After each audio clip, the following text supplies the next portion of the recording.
Hey, so we're back again. I'm here with DJ, and we're going to talk this time. We're going to dive pretty much right away into the question of technology and dystopia and what a Christian should be thinking of. Should we be worried about technology? Should we be, laughing at the conspiracy as they try to do something that's impossible? Should we just sort of be on our guard as always? Is anything really different? Is anything really new? I've been hearing about AI and artificial intelligence taking over, mark of the beast being a microchip that they plant in your forehead or your right hand, and um, artificial gods and all these things for basically as long as I've been around. My church growing up was really aware of this stuff, and they liked the sort of conspiracy theory worldview of this. And it's, to me, been very underwhelming. I thought we were going to have this stuff in the 90s already. And then we had all the science fiction movies, The Matrix, and all these things going and hyping up the fears even more and more and more hype. And by now, I'm almost convinced that the hype is the psyop, that that there is no big threat from technology, that it's not plausible, it can't actually be pulled off, that it's some sort of desperate grasp for technocracy that is going to fall apart before they manage to accomplish what they're trying to do. But in order to get a better sense of that stuff, I want to talk to DJ, who is quite experienced in the field of IT and technology, and how these things actually relate to each other. What's actually happening in the technological space? Worked for major companies, major technological companies, and is here with me again. So thank you for coming back, DJ, and let's get into this. Yep. Thanks for having me. So, I guess where do you want to start? Which specifically with AI, or just kind of what are you Well, most interested in? here's where I'm going to start, because I think most people who are listening to this aren't going to even understand what the other side of the conversation is. That there's this, I think, major gap between people who know nothing about technology and are paranoid of it, and people who know enough about it to start to question what is even feasible. And so, in order to represent the people who know nothing and are paranoid, I'm going to pull out a book that I've had for years, which is Leo Zagami's Confessions of an Illuminati, Volume 6.66, subtitle The Age of Cyber Satan, Artificial Intelligence, and Robotics. This is published in 2019, so it's not that old, but it is pretty old. And I've got some quotes here, and I want to just run these by you, because this is the kind of thing people can be paranoid about. Yeah. And I got a quote here from page 151. If anyone doubts, I'm going to give you the actual page number here. This is from a section called Video Games, Virtual Reality, and Satanism. So Leo Zagami's talking about how video games are satanic, sort of just inherently. The idea of a virtual world being evil because it's not reality, and it's not, it's this fake space. So therefore it's satanic. And how, shock and awe, he looks at a study where gamers spend up, on average around 7 hours a week playing video games, which I guess he thinks is a scandal. It's like it's an epidemic or something like that. It's 1 hour a day. I'm not seeing I'm a gamer. I don't see this as being concerning at all. But here's what he says: in the survival game Ark Survival Evolved, Church of Satan member Citizen V, under his Under the Horns nickname, which is like basically his username, his online username, Yeah. ignores the naked and empty-handed low-level players who supplicate at his tribe's floating base. It's an opulent base where his tribe hatches. Okay, I don't even know what this word is. Pterodons, I guess, pteranodons, and cultivates their naval armada. Anyone worth my time who enriches my life and brings something to the table, those are the people worth going out of your way for, told Citizen V over the phone to the journalist of Kotaku. You know, he's like, this is in a book about Satanism. He's quoting Kotaku about Ark Survival and how this guy isn't very nice to strangers in this video game, and he like uses them exploitatively for his own base building purposes in this video game. Like this is, I'm not even like, you can't make this up how ridiculous this is, that this is the idea of what Satanism is.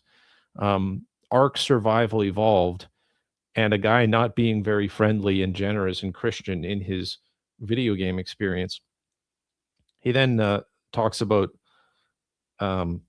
something I think is quite telling, which is that video games basically empower individualism and create self-interest and self-responsibility, which I guess in his Roman Catholic mind is an evil thing, that, you know, you're supposed to win and accumulate at the cost of others, and take pride in your accomplishments in this video game. That's also satanic.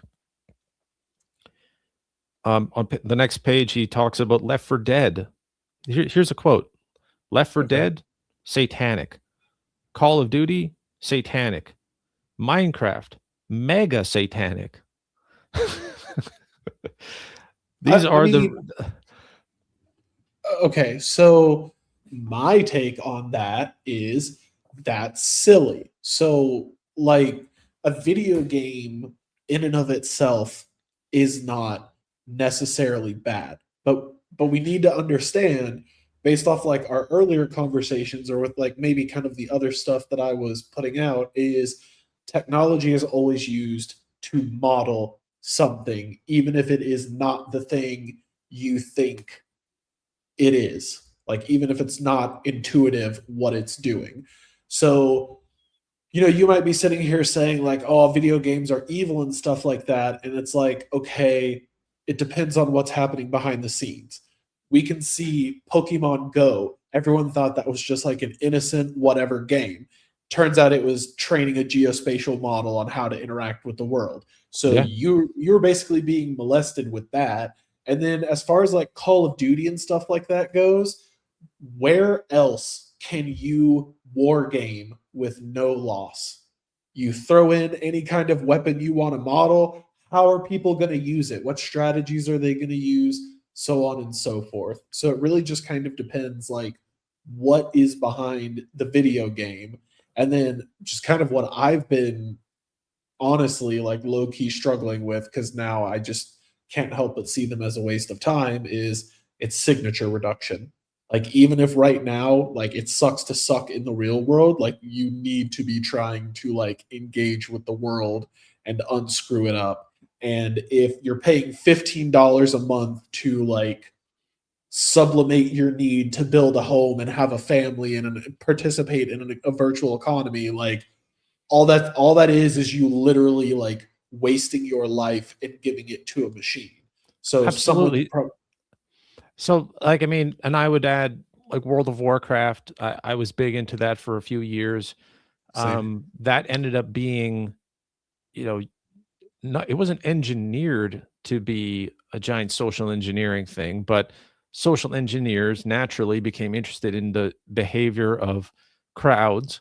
And so we know that they did studies and they created a fake in-game, or they created an in-game event where there was some sort of infectious thing, and then they studied how people moved in World of Warcraft and what their strategies were for survival, you know, going to a major city versus hiding out in the woods. And there's all this behavioral psychology that became interested in that. Likewise, social engineers go and become interested in Minecraft to see, you know, how people behave there and what, you know, kids are doing versus older people, the creative aspect versus the, you know, trolling and, you know, harassment aspect and all these kinds of things. It's, yes, evil people will use any opportunity to monitor and measure and engineer and socially engineer everything. That's true of social media, and it was true of message boards back when people used those before social media and everything, and also the addiction and the personal accountability side, wasting money on subscriptions, using it as a proxy life that, to escape your real life and avoid responsibility, all these things. Okay, that's also true, but none of that is this thing being satanic. That's a pretty specific term to say something is satanic. It's to imply that, and you'll see where this guy goes with this. He's not saying it's satanic just in the sense of being open to abuse, but that it's like it's it's leading to actual demonic activity through technology. Okay, so let me red team that, right?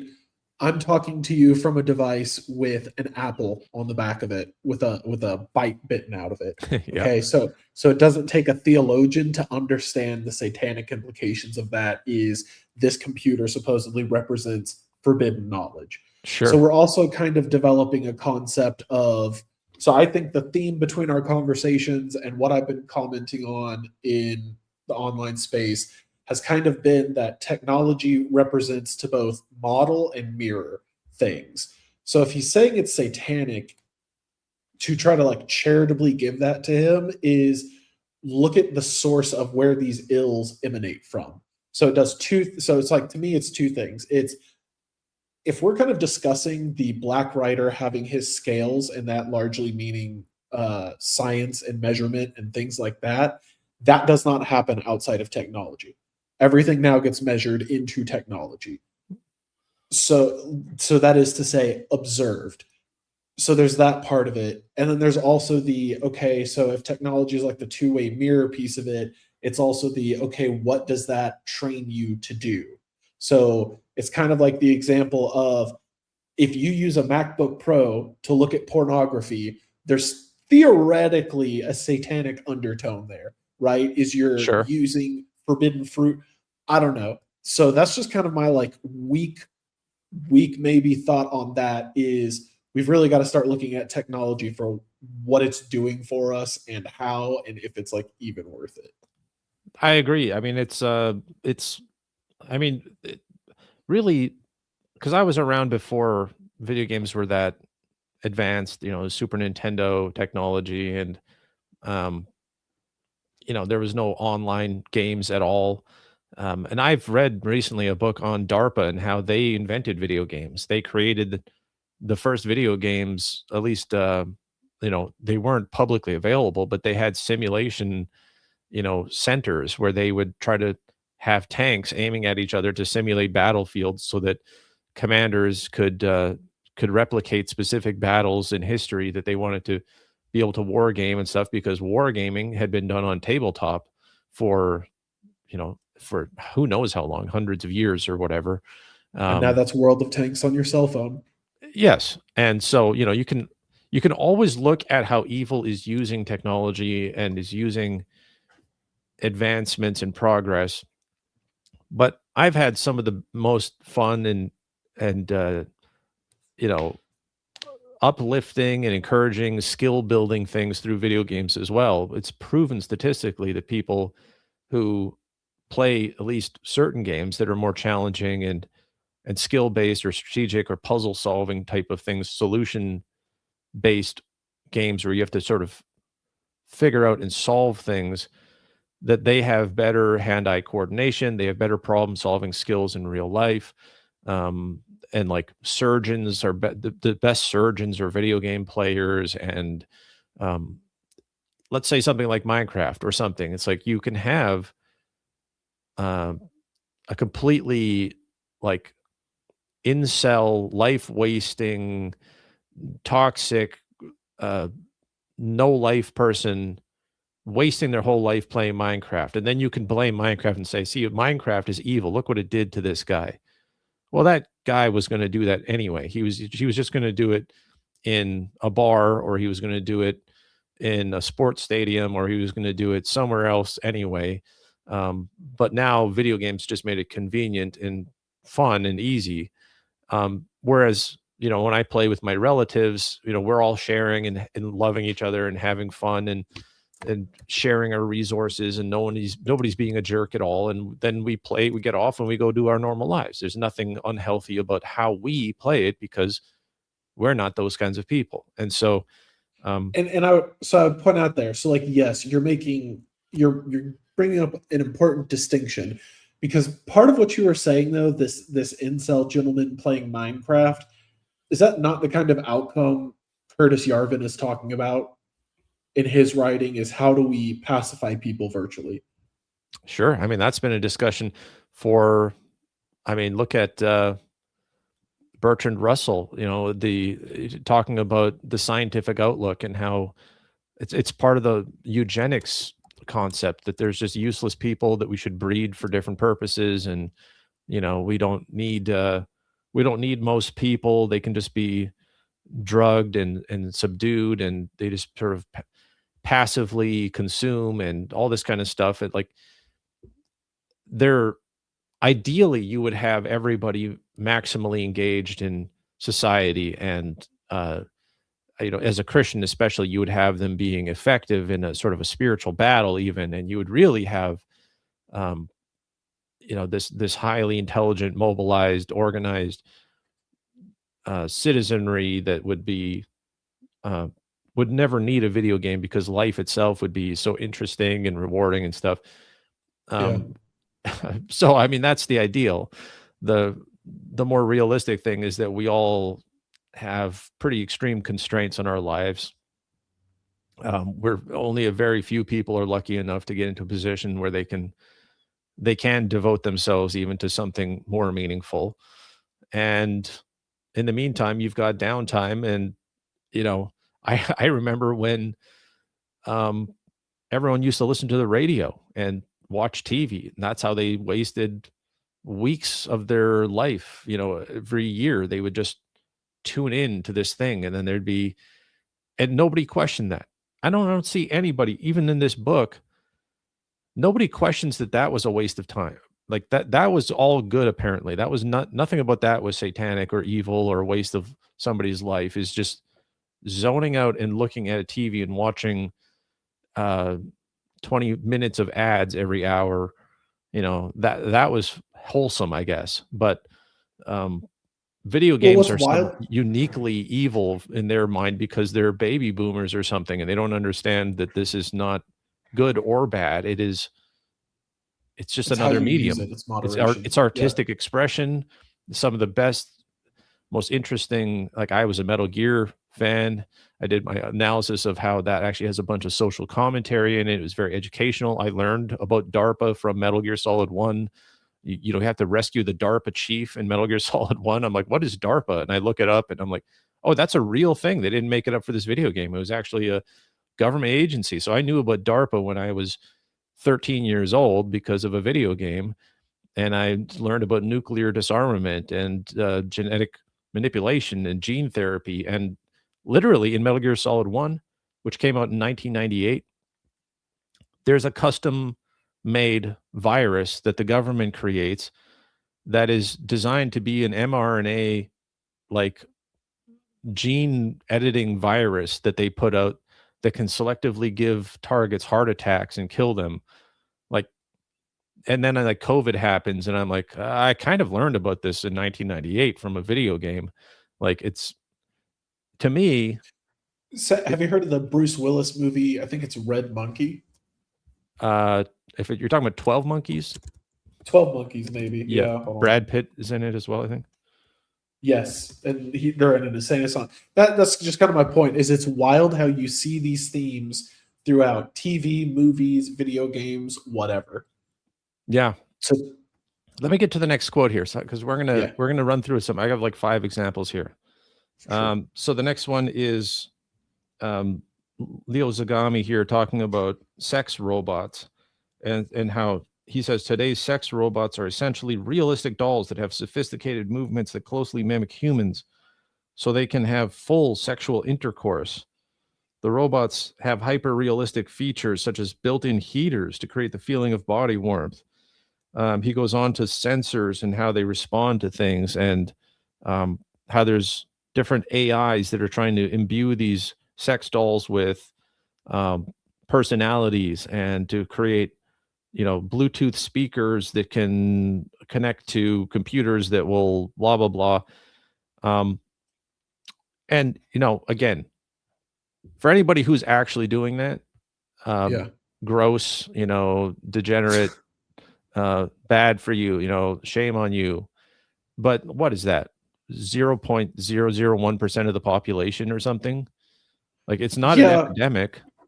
Like, why Yeah. are you bringing this up as if this is we're in some sort of dystopia already, in that, Satan is taking over society through sex robots? Like, uh, I don't know. What do you think about that? Well, so first of all, I was reading an article earlier today, and I'm just kind of mortified by the new age language that just kind of controls our conversation on like sex and reproduction and stuff like that. And they were kind of talking about how there's an industry forming around like the trans whatever, and how what they're focusing on is creating services for quote partnerships that do not reproduce organically, right? And so that's the first thing that kind of scares me, is that you can hear that's where they want this to go in the conversation that they're having. The next thing kind of becomes like, if we're trying to talk about this from like a Christian perspective, and like maybe more from like a men's perspective type thing, I don't see that being I don't see that working out. Like, I don't see that being sustainable. Like, I think you have to be like a certain level of like degenerate and unhinged for that to even necessarily be appealing in the first place. Never mind Yes. like doing it. Like, there's two kinds of people in that camp. There's either the like, hey, I'm drunk and I'm gonna be a drunk degen and try something. And then there's the kind of person that actually spends the $5,000-6,000 to have one and do it.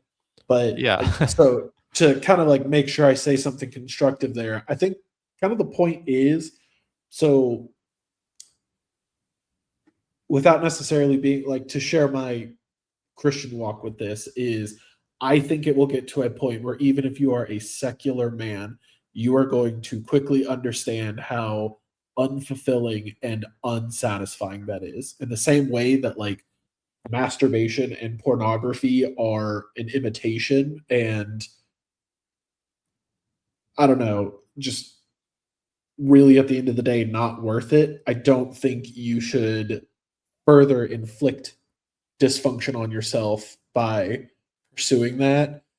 And so if anything, in my mind, the way that's going to kind of work is, I feel like I see Gen Z and earlier generations kind of like waking up to, okay, the way things are going are unhinged, and we don't know what it needs to look like, but it doesn't need to look like this. Hmm. So I think there's a built-in skepticism towards that. I think people are becoming aware of how, like, there's nothing better for blackmail than a sex robot, right? If Hmm. if they're already doing this to like politicians and bankers or titans of industry and stuff like that, I don't know, man. Just from every angle, I feel like people should be able to see, like, dude, I don't want a robot recording how I have sex. I don't want to be having sex with a robot. Yeah.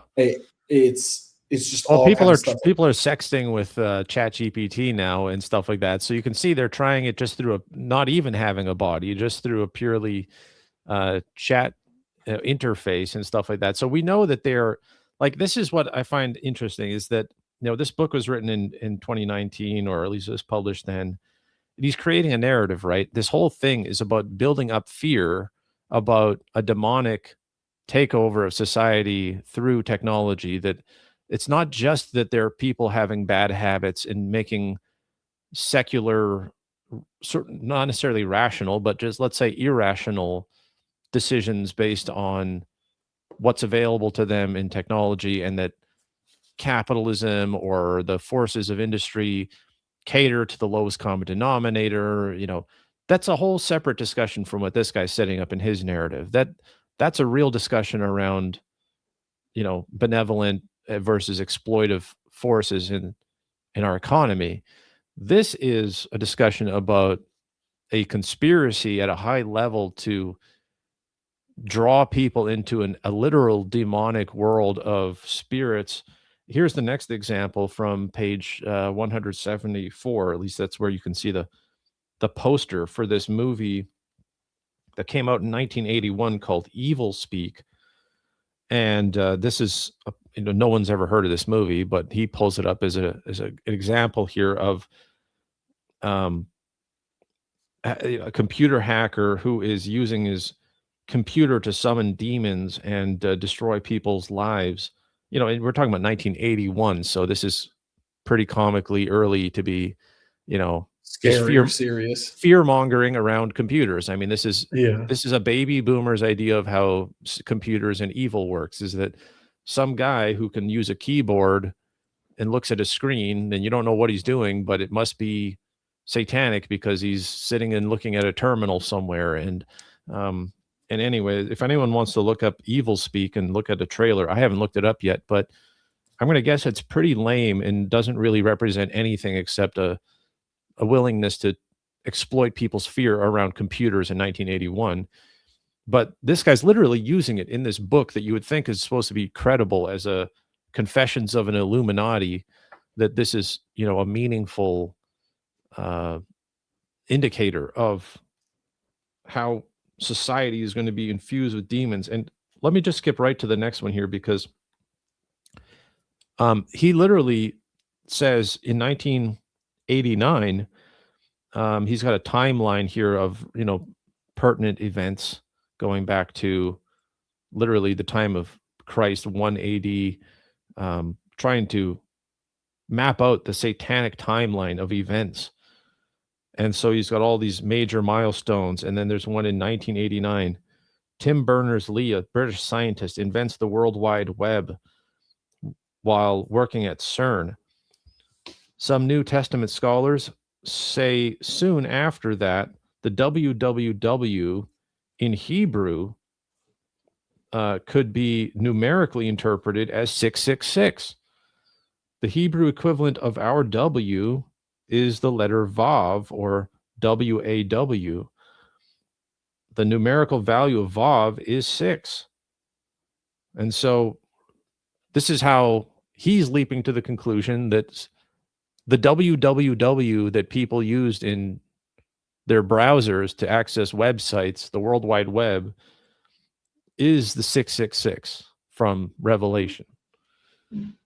I mean, I'll just kind of say this. I think this person is a goofball, and I think what people need to be like reassured with is what we're experiencing are bad people trying to fight a spiritual battle with material means. And first of all, those two things do not compute. So there's a fundamental mismatch between the war you're trying to fight and the tools you're fighting it with. And then the next thing, kind of, if we step into that, we see signs of their failure in the fact that the things that they're trying to accomplish with technology, AI, whatever, they're failing to even do the parlor tricks. So the parlor trick of AI is like reasoning or logic, and it's kind of a joke. Like if you look at LM Studio, or I think some people got this on their chat GPTs, but they're trying to psyop you into thinking it's that the AI is thinking, but all it literally is just like a linear, like, hey, I'm decoding your tokens. It's not actually thinking. It's just literally moving from, it's explaining its guess is really all it's doing. So if the spectrum is like you're informed, you're skeptical, you're whoever this fella is in that book, like a lot of what this fella is saying in that book, like we can't even get machines to think, and we can't even define like what our soul is in the spiritual world, like here in the real world.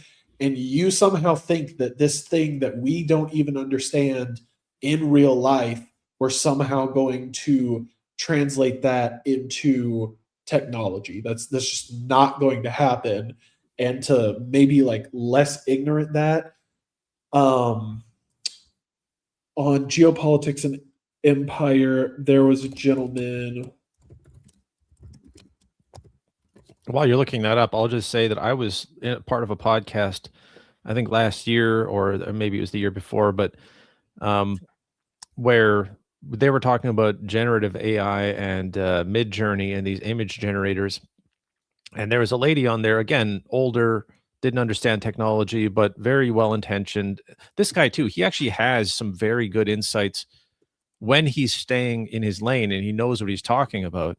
But once a guy like this starts talking about technology, he's so out of his depth that all he can do is pretty much word associate and just sort of fear monger and point to things and say this is demonic because I don't understand it. And this lady in this discussion was saying that Midjourney and these image generators must be literal demons conjuring images from hell and creating these phantasms that become images for us, because there's no way a computer could do this, that it has genuine sentience and that it's malevolent and that it is like this destruction of art and human creativity and like just the most hyperbolic extreme view you could possibly take on it.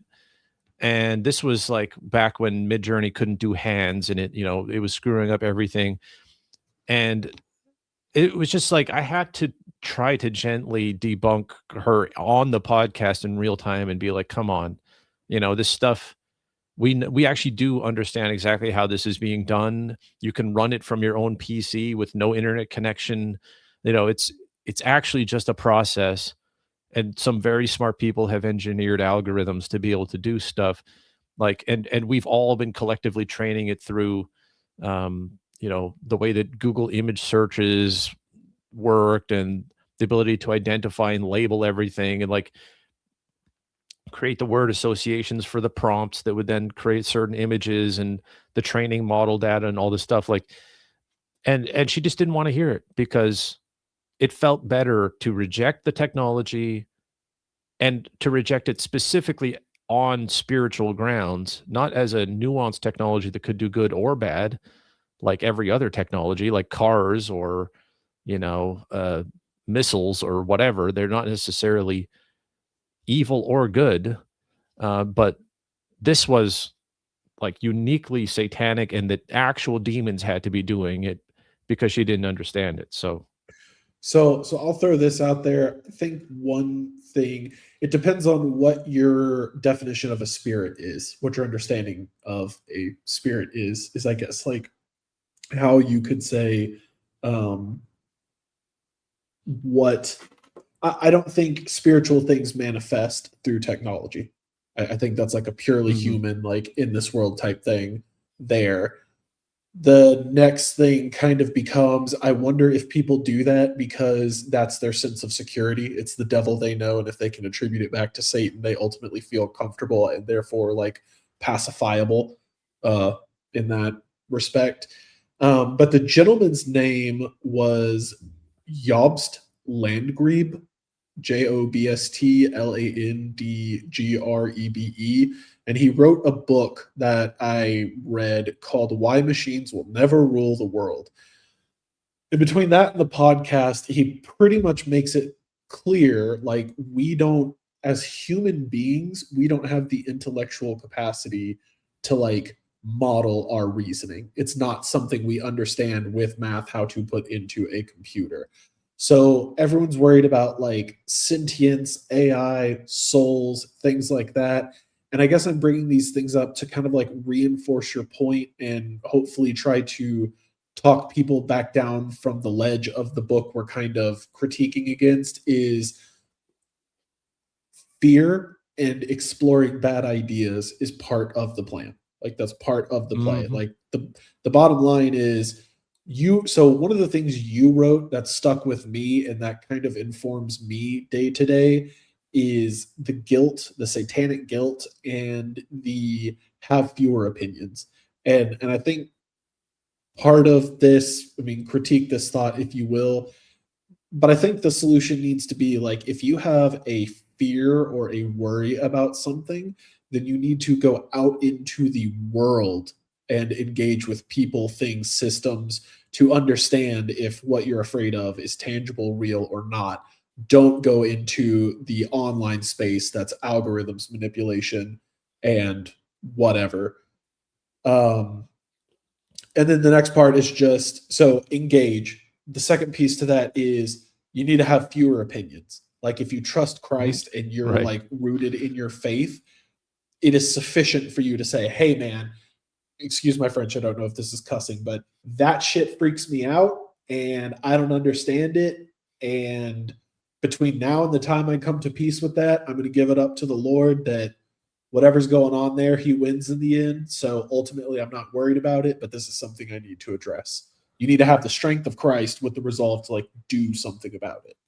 Yes, and I'll see. Here's what I'll add to that: the reason I'm even bringing up this book is not because I have anything against Leo Zagami in particular. I've actually, the only reason I bought this is because I liked some of his other books, and so he's good at exposing the Jesuits and some other things like that.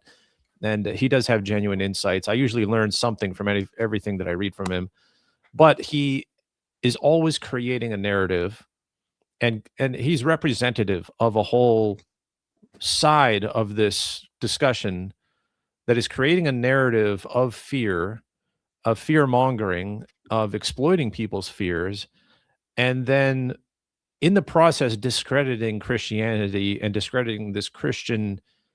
Because when you say that demons are responsible for AI, you're actually just discrediting yourself in public, and you're making it so that now we can't have a serious discussion anymore.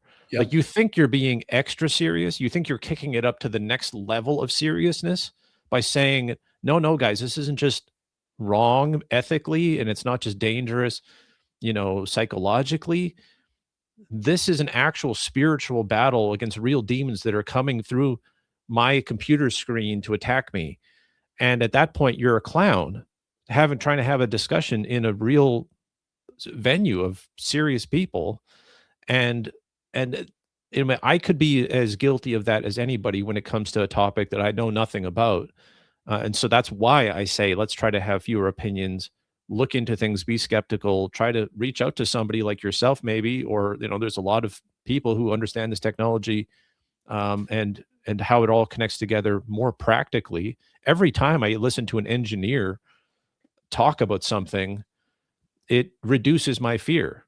I'm like, oh, that's a real thing that actually connects logically together into a system that has limits and constraints and a certain amount of investment you have to put in, and it can only go so far. Like, every time I talk to an engineer, I become less afraid and more curious about how things really work. So let me hit you with. Go ahead. I'm sorry. So let me hit you with two things. So first of all, hopefully this is a worthwhile contribution to what you were saying about like fear mongering and stuff like that. If you're listening to this podcast, what I hope you're getting from this conversation between Terry and I is that we're two genuine people who admit that we don't understand everything, and we are working together to come to an understanding based off reason and experience what's possible. And I bring this up because I want to highlight another category of fear mongering or like content creator, which is there's a spectrum, and there seems to be like the Alex Jones, Nick Fuentes, like, I don't know how you'll feel about them because the conspiracy space is kind of where you operate. So they might be mild, but to me, those are the people that are just like obviously ops and unstable and crazy. Yeah. But then you have people kind of like Courtney Turner or Patrick Woods, where their whole thing is we're going to just keep, I'm trying not to cuss, we're going to keep just like shoving down your throat all the crazy theories and, fear, like this could happen or this is what they want to do or something like that.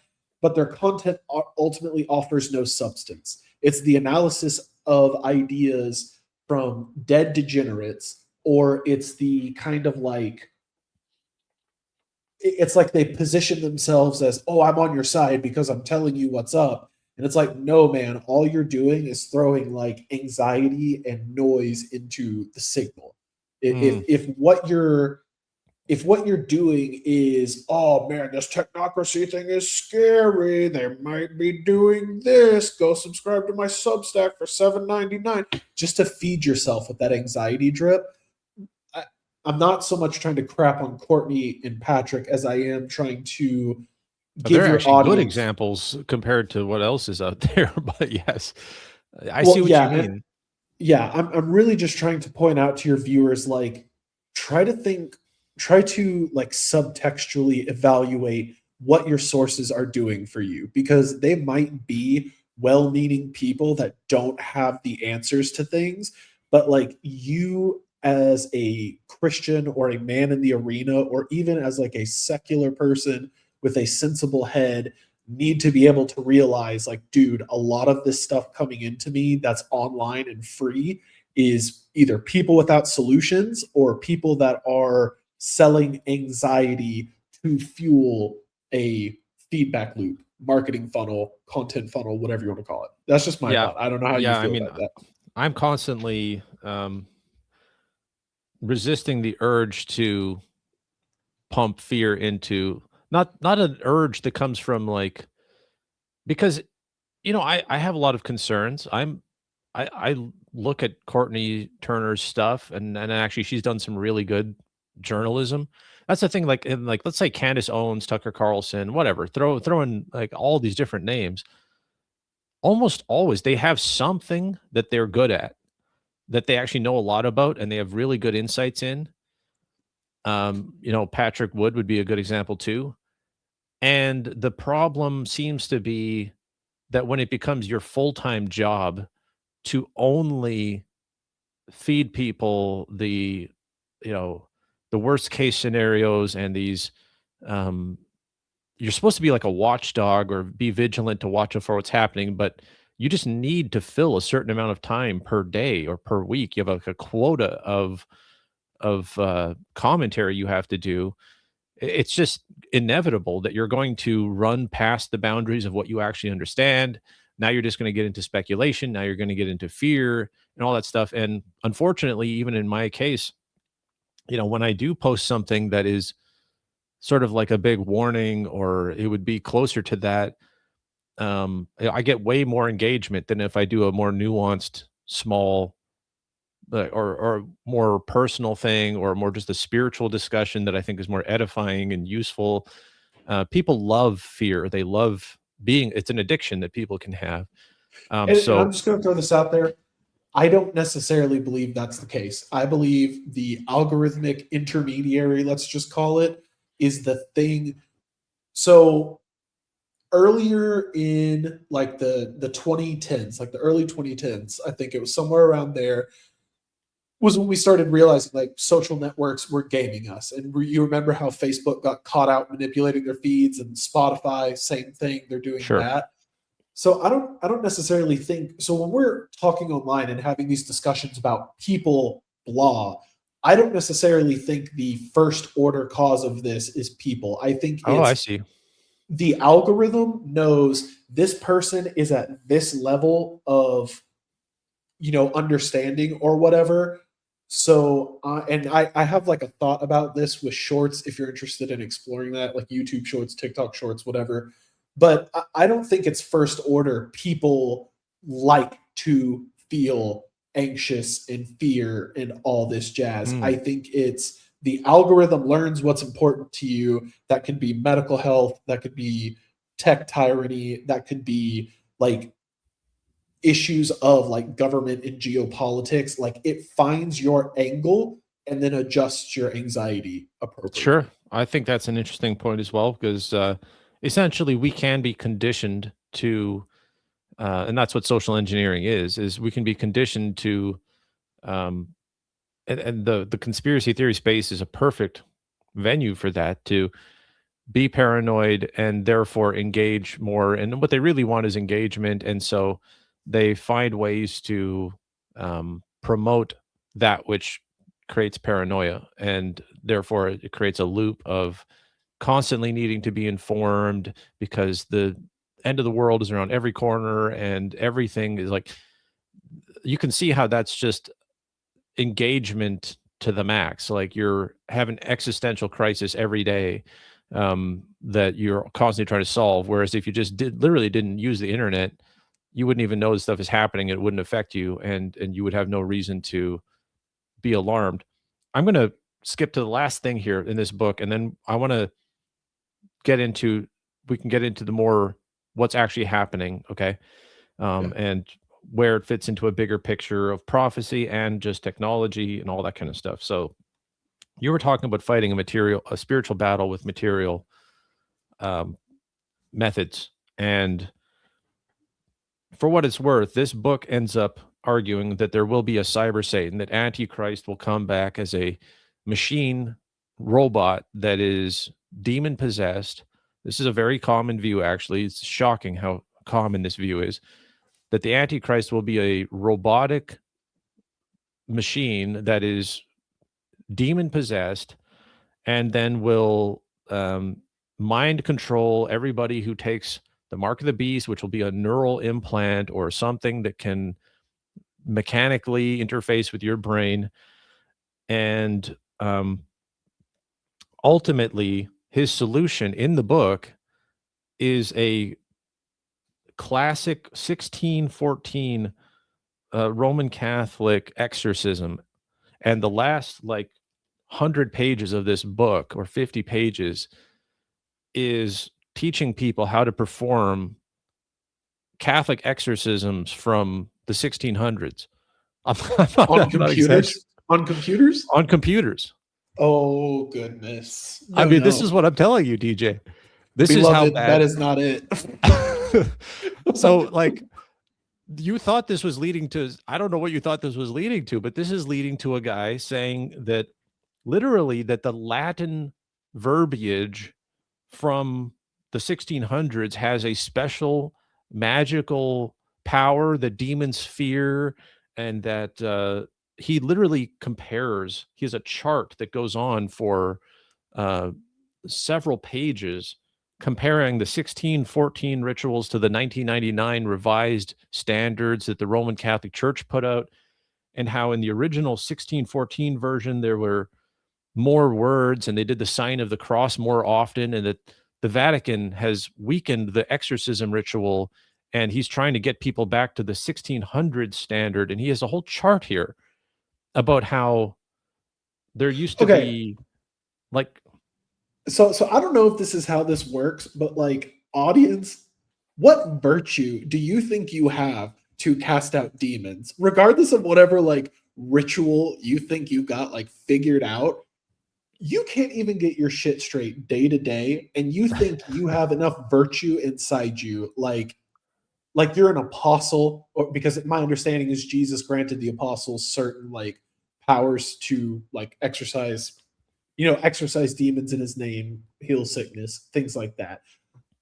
Guys, I don't know. So I'm going to try and be humble about this and just kind of pump the brakes and just be like, dude, spiritual reality of our world aside, are you really so puffed up that you think you're so good and so virtuous that you would even be responded to, even if this was how that works? And then the next thing kind of becomes are you not able to just take a second and realize you're waving sage or whatever it is you do during these things around a computer? The worst you're going to do is gum up your computer with smoke and eventually break it. But no, the only logical or the best argument I can give this guy is this: the Lord created order in the material world, right? And so existence exists and everything that entails. And what we know is that Satan cannot create. He can only trick, he can only deceive, so on and so forth. So at best, what that could mean is, okay, cool, he's deceiving us by arranging sand into processors, into software, into things that talk to you type deal, right? And so in that way, if we're trying to refine the metaphor of how technology is kind of like appropriating the ability, like, so the theory is kind of like this, and you tell me what you think. Technology is appropriating God's view of things. And so now all of a sudden, things that weren't like really tangible are starting to become tangible substances we can interact with. And I'm kind of pointing to that evolution based off our earlier conversation about AI and that being used to model reason and context and things like that. And so the only thing I can really think of is technology is the thing that gives the Antichrist its power to mimic or pretend to be God.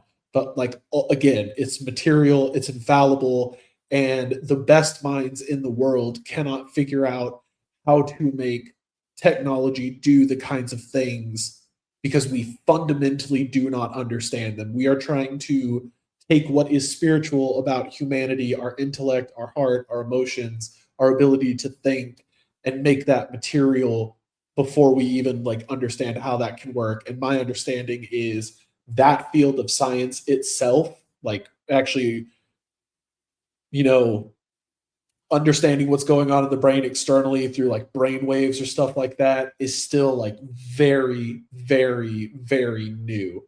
And to kind of point it back to what you're saying earlier about like fear or whatever is the plan, is guys, if they were able to do this, we wouldn't be seeing them make a big deal about it with Neuralink on X. And if they were able to send someone to the moon, they wouldn't be making such a big deal about it with SpaceX launches and things like that now. That should just be some mundane progress because we already went to the moon in like 67, I think it was.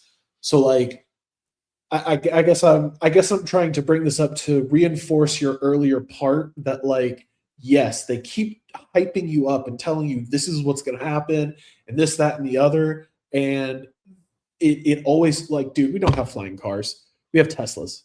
Bro, we got Teslas. And if the military was using flying cars and we didn't, I would be like, okay, so they developed it. It's just we don't have it. The elites have it for their own purposes. And I think there may be a whole, and in fact, I've written about this in Fire in the Rabbit Hole, my book. I think they might be suppressing the awareness of quite advanced technologies that are breakthrough technologies that really will, transform a large part of critical infrastructure, and that there could be a whole world of secret technology out there. I don't know about, faster than light technology or anti-gravity stuff, but something out there that would be very revolutionary. But if this is it, if the people are looking at video games and they're looking at the internet and www, and they're looking at, the fact that AI seems to be having a conversation with them as a real person would, and they're losing their minds, and they're thinking that this is the invasion of spirits and Satan, and therefore they think they're doing a spiritual battle by warning about using AI, or they're like let's me and you, literally me and you, have a discussion about what's really going on, that is more sane than this. Because as far as I can tell, Leo Zagami here is basically trying to lure people into Catholic revivalism, which is sort of the same thing that Steve Bannon and Nick Fuentes, who are both Catholic, and like there's a lot of these Christian nationalists right now who are trying to warn us about what's happening and pump up the fears around technology. I think more or less to institute a new neo-feudalist Catholic takeover of conservatism, and this idea that essentially like the Catholic Church is based and red pilled, and they've always had the solutions, and we need to go back to a simpler time, and that we need to have quote unquote Christians in charge, but these Christians are actually superstitious, saint worshiping, Roman Catholics. And so that we're still caught in the middle of a different spiritual battle, thinking that it's about us versus AI and demons, but it's actually like Catholics taking over the the conversation and pointing us towards like neo-feudalist fantasies of that kind of stuff. I'm curious about, let's say, you brought up a point here before, so let's follow up on that. That prophetically, what is happening spiritually? What is happening? What does science, technology, all this stuff really represent? I do have an analysis where I think there are these 4 riders in Revelation chapter 6. They each have a different role that they play. In my analysis, we're actually in the 4th rider right now, but we're also seeing sort of the climax or the apex of the 3rd rider, the black rider. And according to the description in Revelation, that rider has a pair of balances in his hands. And for some reason, all Christian, interpretation so far has said that this is famine, that he controls food prices and creates famine. That's not in the text. Actually, the 4th rider is the one that creates famine. The 3rd rider, I believe, represents spiritual science or scientific spiritualism, whichever way you want to say it. So we're talking about the Rosicrucians. We're talking about the Illuminati, the Invisible College, as it was known in Britain. This occult and scientific merger. It's not really a merger because it started together and then it bifurcated into material science and occultism. But originally they were together. Even if you look at something like Francis Bacon in his Novum Organum, New Organon book that he wrote, Francis Bacon is basically the creator of the scientific method. And he's got a list of like hundreds of essentially mysteries in daily life that he wants scientists to solve one at a time, piecemeal. And his hypothesis about how things work, like why friction makes things hotter, he doesn't know. No, science hasn't thought of that yet. We're talking about the 1600s or whatever. Is that there are spirits within the material that are interacting and that they are like agitated as you rub things together, and this makes them warm or something like that. It's infused with spiritualism throughout his whole thing, even though he's the creator of like the scientific method. And that's just a really simple example, but the Rosicrucians and the idea of scientifically being able to summon demons and to be able to speak with God and stuff, like they were looking at all this stuff together. And then at some point it's separated into material science and occultism as 2 separate paths for measuring reality, which is what the black rider does. He has the pair of balances. The balances are about measuring, precise measurement. That's what a balance does. Traditionally, gold versus something else, and then you could like weigh it.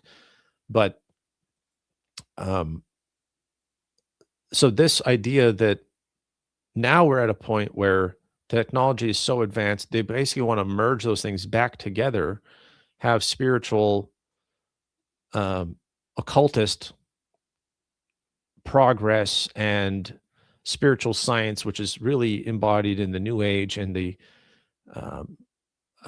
drug, pharmakia, New Age drug culture and consciousness manipulation, with AI on the other side, robotics, and this idea that they're going to unlock the mysteries of the soul, the consciousness. They're going to be able to simulate it, even if they can't genuinely recreate a spirit. They can get so close that they can perfectly replicate it. Do you think there's any chance that there could be such a thing as a cyber Satan, an antichrist in a machine, a demon infused thing? Is this, because to me it sounds like a cartoon, Saturday morning cartoon, villain. It doesn't sound like anything I would realistically expect to have happen, although I could see them trying to create an elaborate hoax, a psyop, a Project Bluebeam type thing that is designed to trick ignorant people, but I don't think they could create the real thing. And then if not, what do you think is realistic, and where should anyone even be looking in terms of where the threat is and where the discussion should be happening? So, you know, maybe this is me kind of being like a dead horse, but like me as a technology professional and seeing how technology is being used, technology really, it's like we're farming logos with technology, if that makes sense. And that's why I think like that's why I feel strongly about your theory of the scales meaning measurement in technology, because technology has allowed us to literally manufacture new substances that are out of nothing, right? With just kind of how we're taking data and how we make insights on insights and things like that. So my thing is technology like is the antichrist. It is, if there's ever going to be a way like that comes to us, it's probably going to come through technology being farming so much logos and spewing out so much corruption that like humanity destroys itself. Same thing. It's like kind of case in point, right? So like let's say 2000s and back, what we were focused on was putting a business in the middle of everybody. So there had to be like, you no longer go to a farmer to get your groceries, you go to Walmart type deal, right? And now we're trying to do that same thing with computers, except now we're trying to put a computer between you and reality with AI and stuff like that. We are now trying to put a computer between a same-sex couple and the child that they want to have, right? So what we're seeing is technology keeps corrupting the natural order of things. And the more you continue to use technology, the more corrupt the natural order of things will become. So it's not that you're going to have some ooga booga AI Jesus, like what was it Joe Rogan said, Jesus is going to come back as an AI. Yes, yeah, No, that's classic Joe not the Rogan. right. Um, I'm remembering kind of your takedown of him from your book. But the point I'm trying to make is that it is the esoteric nature of technology that makes it a threat, not the thing that it can do to you or for you with your face. So I'm going to try and point this out with I'm going to try and give like two pieces of perspective on this, right? So earlier in this conversation, we were kind of talking about like expectations or kind of like living in fear or whatever. And so I kind of want to point out, like, these are some thoughts I've had about short form content. So like YouTube shorts, TikToks, whatever. What that's allowing you to do is, first of all, create material that lacks any kind of context and it doesn't need to provide context. So that's you detaching from reality off the drop. You don't know why what you're seeing happen, if it even is real, but just you're seeing something in front of you. And then it's the fact that like AI now can see things as tokens. So you can put a video in front of AI and you can say, okay, categorize all the video with red cars versus blue cars. And in the red cars, make them sports cars that are red versus like maybe a pickup truck that is red. So technology can kind of see those like subtle distinctions and things, right? But then it's how is it being applied, right? Like, how is technology being used to corrupt the natural order of things? So what they're doing to you is they're first of all pumping you with, they're trying to send you towards short form content. Functionally, that destroys your attention span. You can't learn, you can't earn, you can't lift yourself out of ignorance because your attention span has just been so thoroughly destroyed. You can't even stand to read a book or something like that, right? So that's kind of what it's doing to you functionally in the real world. But then you start seeing like how they can abuse it, how they can abuse you with what they show you. So if I wanted to create like class warfare or identity politics or something like that, I'm going to start tagging all instances of white police officers with black suspect, feed that through AI, and I'm going to get my 15, 30-second clips of that, and I'm going to show black people exclusively in their shorts. just instances of white cops going ham on black people without any context, with any reason. And what that starts doing over time is that starts creating a false perception of reality where Sure. you've let technology mediate how that. So basically that just kind of scales. And it's not only that your reality can be shaped that way, but there's kind of like a third piece to it that I'm kind of like struggling to really say, which is that like the way in which it screws with your emotion. One short is going to be like an aggressive confrontation. The next short is going to be someone being like silly, goofy, whatever. And that's training your emotions to be unstable. To Mm, me, was I kind of like see. what that's doing.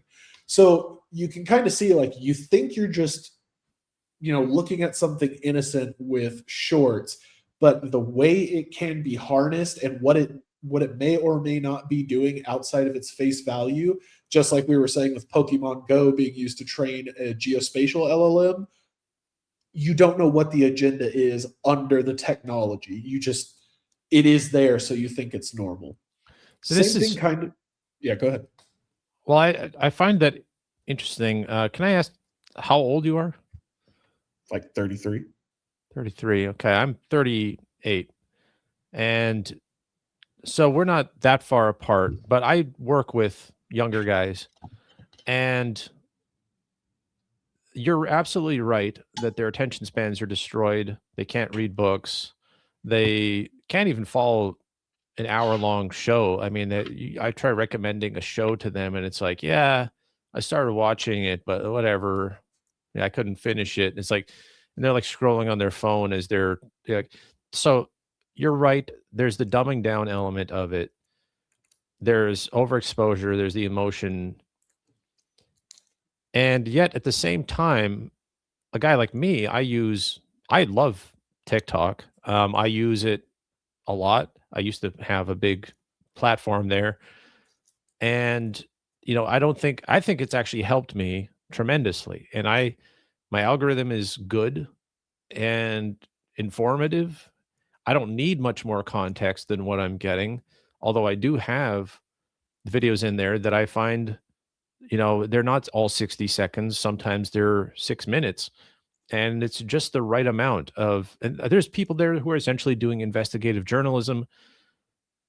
And it's better quality content than I get from, premium subscription stuff on Substack. And it's just some random guy in some place that's knowledgeable about a subject and he's putting out these videos. So I feel like this is What's the so balance type what deal? how much is it based on the user's um discipline and sort of like, because I feel like because I was already a full grown adult before any of this stuff came out, and I've read many books and done my research and been grounded in Christianity and in some, conspiracy theories and just reading books and trying to understand the world in general before this stuff came out. Now I can come at it. It doesn't hurt me at all. Like I not only do I read books, I write books, no problem. Um, but then I see a young person who has never done this and they just grew up with it. And it's kind of, they're taking it so seriously, and this is their avenue, this is their world. Whereas for me, it's a side thing in my world. And I know that I'm not going to go there for long form context, but I feel like the less established you are and the less discipline you have, the more vulnerable you are to this corrupting influence and what technology can do for you, because I seem to be getting all the benefits and none of the harm. Um, Seem is the key word. could If be. if I I mean, might say.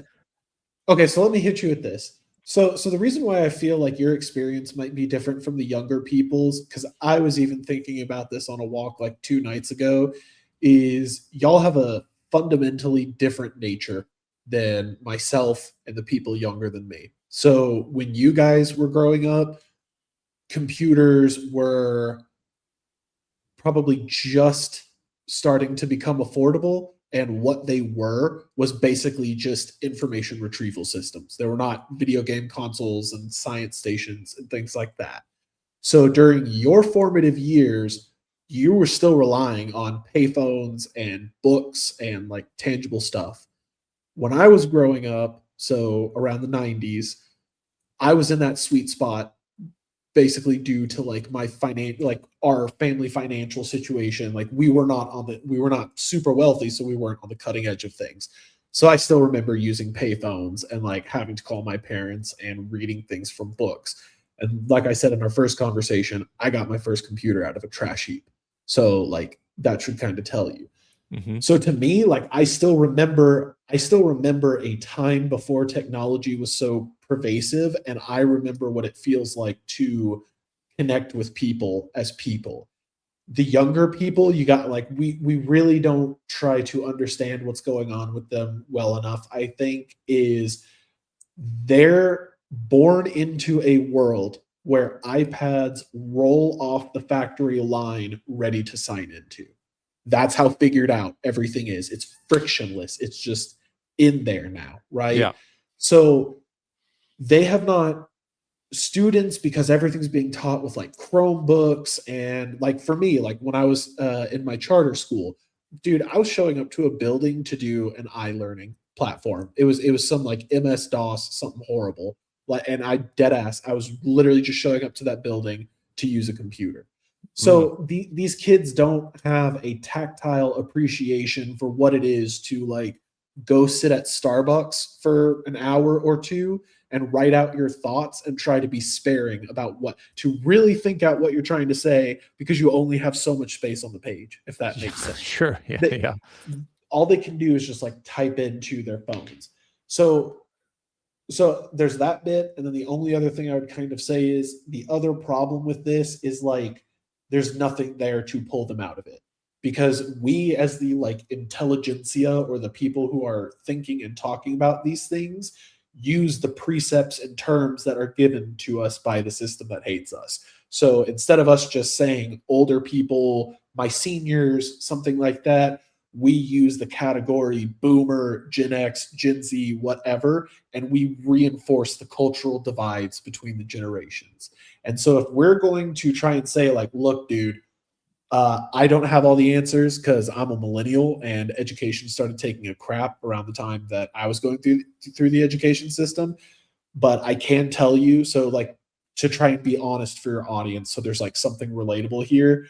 I am in the middle of going through shorts detox. And so that looks like I literally put my phone out in my car on the street, and then I come in for the night and I read.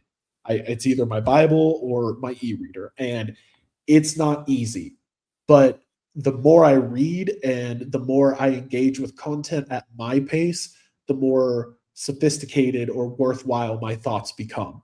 And we need to be able to teach young people the value of that, because like, no, it's not like clicks or whatever, but like this anger and this desperation and this like frustration you have with not being able to express yourself and like feel heard. We both value that and we want to give you that skill. And so that looks like humility across the board. Boomers, so to speak, you got to stop crapping. Like, again, not to bring this back to but I can illustrate this with a perspective. Courtney Turner put out a conversation with a woman who is very popular in the education space. She's kind of in the same space as Deb Philman, who does, I think her Substack is self-titled. And it was basically about like Peter Pan syndrome is what they called it. And it's like, oh, these kids are never growing up. There's no like arrested development, and they're so immature and blah, blah, blah.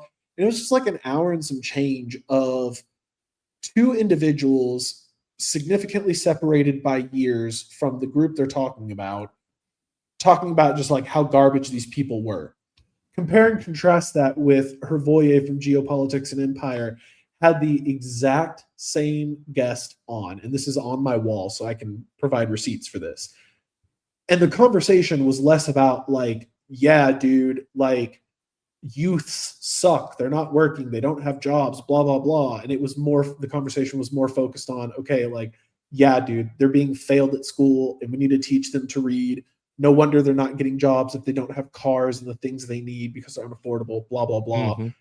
So like to try and rein myself in there, what I'm trying, I hope, to say to your audience is I think we need to be like conscious about the kind of conversations we're trying to have, because I don't know about you, but it's getting harder and harder for me to buy groceries. I imagine it's the same with you. Hmm. And that is the world these kids are coming up into. It is not a generation versus generation, and we're going to pit ourselves against each other for resources. It is we have a problem with a organizational structure, government, world government, whatever you Right. want to call it, creating outcomes that do not serve us. And until we can kind of just be like, look, dude, done with war, done with this price system, done with politics, until we move past our need, I wouldn't even say it's a need anymore, until we can think our way out of government and just fundamentally understand, in the same way we know don't touch the stove, it's hot, until we understand like government is just going to always have the same terminal outcome, nothing's going to get better. And that's That, why I think like Christianity is so important. But okay, great. See, now I got a couple things there. okay. One is that I use the example of young people that I work with, 19-year-olds, a lot of times. And I would say that they don't have a particularly bad work ethic. Um, in terms of emotional intelligence and the ability to, um, understand what's actually going on, they're better than millennials. They're often more curious and more interested in the world than people my age. It's actually very hard to talk to people my age about uh, things that happen in the world because they don't want to know. They want to be in a bubble to some extent. And um, and so they're trying to engage and they're trying to solve problems. And I think they're being failed by their parents and by the system as well. And I don't have any ill will towards Zoomers, and I don't want there to be a big generational war. I don't want to point fingers at each other. And at the same time, what you said about learning the government is not the answer and we have to get past it. This is where I think AI, technocracy, and the idea of a parallel system that can solve the problems that governments are supposed to solve, but they do it through technology, um, is what they are setting up. I'm a big believer that they actually want to do away with government, that have created generational resentment against governments in order to set up the alternative to governments, which is um, private city states, a post collapse, some sort of post collapse neo feudalist state of owner oligarchy kind of thing that can, you know, uh, mediate transactions, business deals, law arrangements, smart contracts with ETFs or um, not ETFs, but what are those tokens that people were using? Ethereum, Yeah, smart Ethereum. contracts. Yeah, the smart contract idea. There's like tokenizing everything and building in smart contracts. And this idea that technology can replace government, I think it's not a coincidence. I think younger people and my own generation too, of course, but especially younger people are being conditioned um, They're to believing abandon that to abandon government as worthless and therefore guaranteeing that it will become worthless because only a high degree of involvement and civic engagement and belief in the system, and it takes millions of people being actively engaged and believing in the best in the system in order to keep it going. So it is doomed now because we are doomers. um and then at the so if I same so if I go yeah, ahead. if I can say, so I'll kind of throw this out there. At the end of the day, we're fighting a spiritual war, and ultimately, it does not matter what the person looks like or where they're from. like moving the agenda forward. I hate to say this is like the spiritual thing again, but we just have to start understanding that this isn't about an identity politic or a system of government.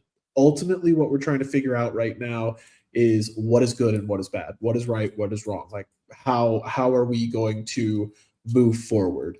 And I think we're looking in the wrong place for a solution, thinking that's going to be in government or technology. More specifically, with technology, you are correct. I think the youth are being conditioned to believe that like government is stupid and this, that, and the other. But what they're being told is technocratic management, so a phone between them and everything else in their life, is freedom because there's no one immediately there in front Well, of and that them. Elon Musk is based, and he's he's the guy that can solve everything. He's the Tony Stark that's going to make government efficient, and he can take us to space.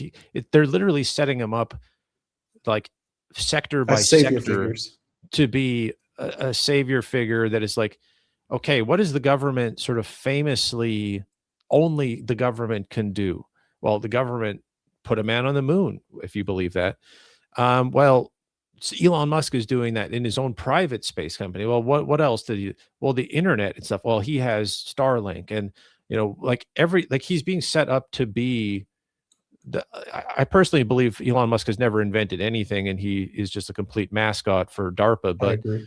um, he is being positioned as being the savior figure for young people, and that's why he pretends to be good at video games, and like he gets very mad if he gets called out for being a fraud with that. And he used to almost exclusively regurgitate 4chan memes as his whole Twitter thing before he bought Twitter. And he wanted to be so relatable to young people, and it's so embarrassing as a South African, neo-Nazi, like weirdo from Nepo baby and this like crazy psyop that he was trying to masquerade as this relatable American, youth figure or something like that. I'm just like you. I just launched rockets into space. LOL. Raffle, raffle. Yeah. Don't ask me about it because I'll just stammer and stutter and not actually understand anything about it. But Yeah.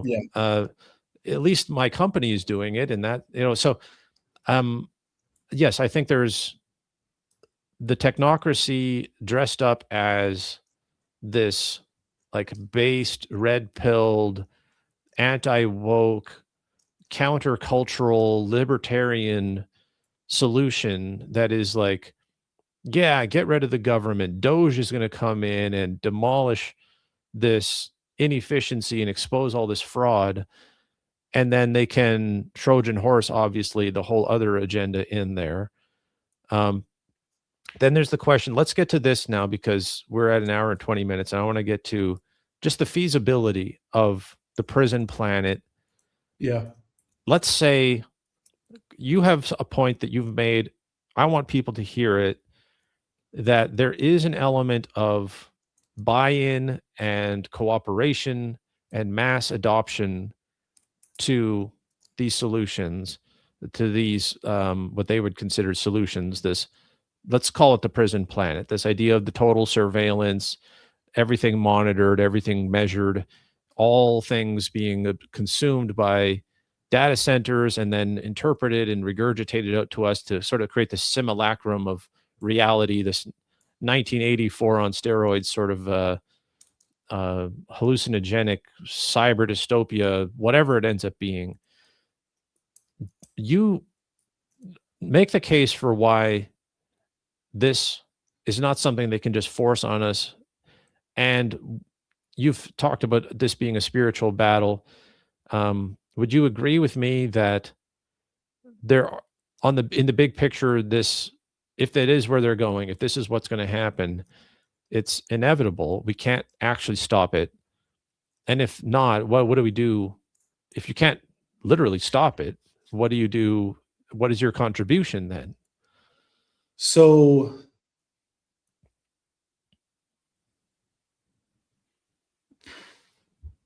just start with feasibility of this idea of the takeover, because I don't see it. I see the bubble, I see the limits, and I don't understand how this could even be maintained for more than a year or two.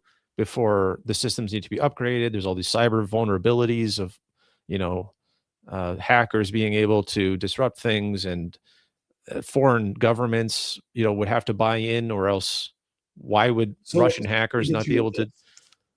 So first of all, even right now, interests are warring with each other at higher levels of authority in society. We can at least agree on that much, right? Like everyone's not on the same page. Right. And if you've been following geopolitical, mumblings or whatever on Substack, the consensus in the geopolitics community is what Klaus Schwab did was kind of get the higher levels together and say, look, dude, this is what we want to do. And so we're giving you the chance to bite the apple. All you got to do is just fall in line and serve us. So I'm kind of looking at it as like some of the higher level wants to go up with Satan and bow to him for the nations, if that makes sense. And other people are perfectly content and are just kind of like, no, dude, I'm good. Like I've got a lock on my society, and you can't just pull up in my society and bomb the crap out of me or whatever, because then people are going to know some things are up, right? There's like, I don't want to say it necessarily matters, but there's like a certain level of decorum, right? And then like a positive mention from Courtney Turner is one of the things she's kind of discussed is that what they're doing, they're trying to do by consent. They're trying to make it convenient. And even prior to Courtney Turner, James Lindsay was discussing this probably like in the early, like if Courtney Turner is talking about it, 2020's on. James Lindsay and what's the name of that pastor fellow? Are you familiar with him at all? I don't know who you're talking about. Okay, so there's another. Okay, whatever. It's not even really that important, but there is a religious aspect to James Lindsay. James Lindsay was even pointing this out that from the geopolitical, strategical side of things, they're going for consent. You have to walk into the trap. So we have that, and then we also have the fact that we know ultimately Satan can't create. He lies, he deceives, he tricks. So I think we have a strong like meta foundation for whatever's going to come next. They have to trick us into it. We have to get 8 billion people in line is not something you can do through the barrel of a gun. The moment you get a gun involved, like you see coercive thought becoming more sophisticated as time goes on. And I think what they've kind of understood now is like, yeah, Mao was technically right. Like power flows at the barrel of a gun, and you can try to shoot a whole bunch of people. But if you do that, society is going to respond the way it naturally does, and things are just going to destabilize, and you're going to have nothing but ashes to rule over. Well, And I plus don't think American citizens have guns. That's a difference, you know, like the armed population and the culture of resistance, of rebellion, of overthrowing tyranny is fundamental to American society, and they haven't managed to do the gun grab yet, even though they've been salivating over it for, you know, ever since Columbine or whatever you want to say. They've been preparing for the big gun grab, and they haven't managed to do it yet across all these administrations, even with all these mass shootings and stuff like that. So if power flows from the barrel of a gun, like I don't think the military wants to, like just logistically, urban warfare, don't think they want to go into American cities and see what Americans are actually capable of if they fight back, and all the I don't even former think veterans. soldiers are willing to do that. I I'm don't going to think be so either. 100%. Yeah, and I think that's why we're seeing a shift from people-based militaries to disposable-based militaries. So to kind of further answer your question, so I'm trying to get to this in a way where we're kind of addressing like all the layers of feasibility, right? Mhm. Is so the part of this is, so we know force isn't going to be it. So that's why we have politics and marketing. So politics is the administration of it. What is the uh, moral, and then marketing is the ethic or the ought of what like should be. Sure. Yeah. So Sure. you kind of see like how in marketing, okay, so hopefully that thought makes sense, and hopefully that's a valuable contribution. But the thing I'm trying to point out is, in order to get you to move forward with the agenda, there has to be something to get you to consent or not be aware. And so I would point out the pattern. I'd point out this pattern, right? Kind of most recently, we had 9/11, and that resulted in domestic spying, the formal regulation, like the formal, like in your face, like it's there now, regulation of the airline industry and a myriad other scrutinies. Then we had COVID, and COVID, we can argue about, was it an attempt for like biomedical fascism, digital ID, so on and so forth. Mhm. But the tangible thing they got out of that, because you were more distracted with vaccines and chloroquine, whatever, chloroquine or whatever it was, and all this other stuff. They were pushing updates out into your phone that made your phone tell Google or Apple literally every person you come in contact with. So Mm. there is now, you are Contact tracing. literally correct. You are literally carrying a snitch in your phone. So it's literally an issue of, they say DJ is a dissident and his IEMI number is this. Start watching his phone for contacts. What phones does he come around? And then they just look up the other end of that association with the cell phone hardware numbers. So people are sitting there thinking like, ah, gosh, like, we're Sorry. so free. You're good. Do you need to answer it? No, no, that was just an alarm. um we're sitting here thinking like, oh, we're so free because our version, our flavor of iOS doesn't have a Chinese. China actually has a special field in iOS that like hardcore identifies you. We have the same equivalents, just lower in the stack type deal. So kind of like that thought I was telling you about certificate-based ID of internet gateways and stuff like that.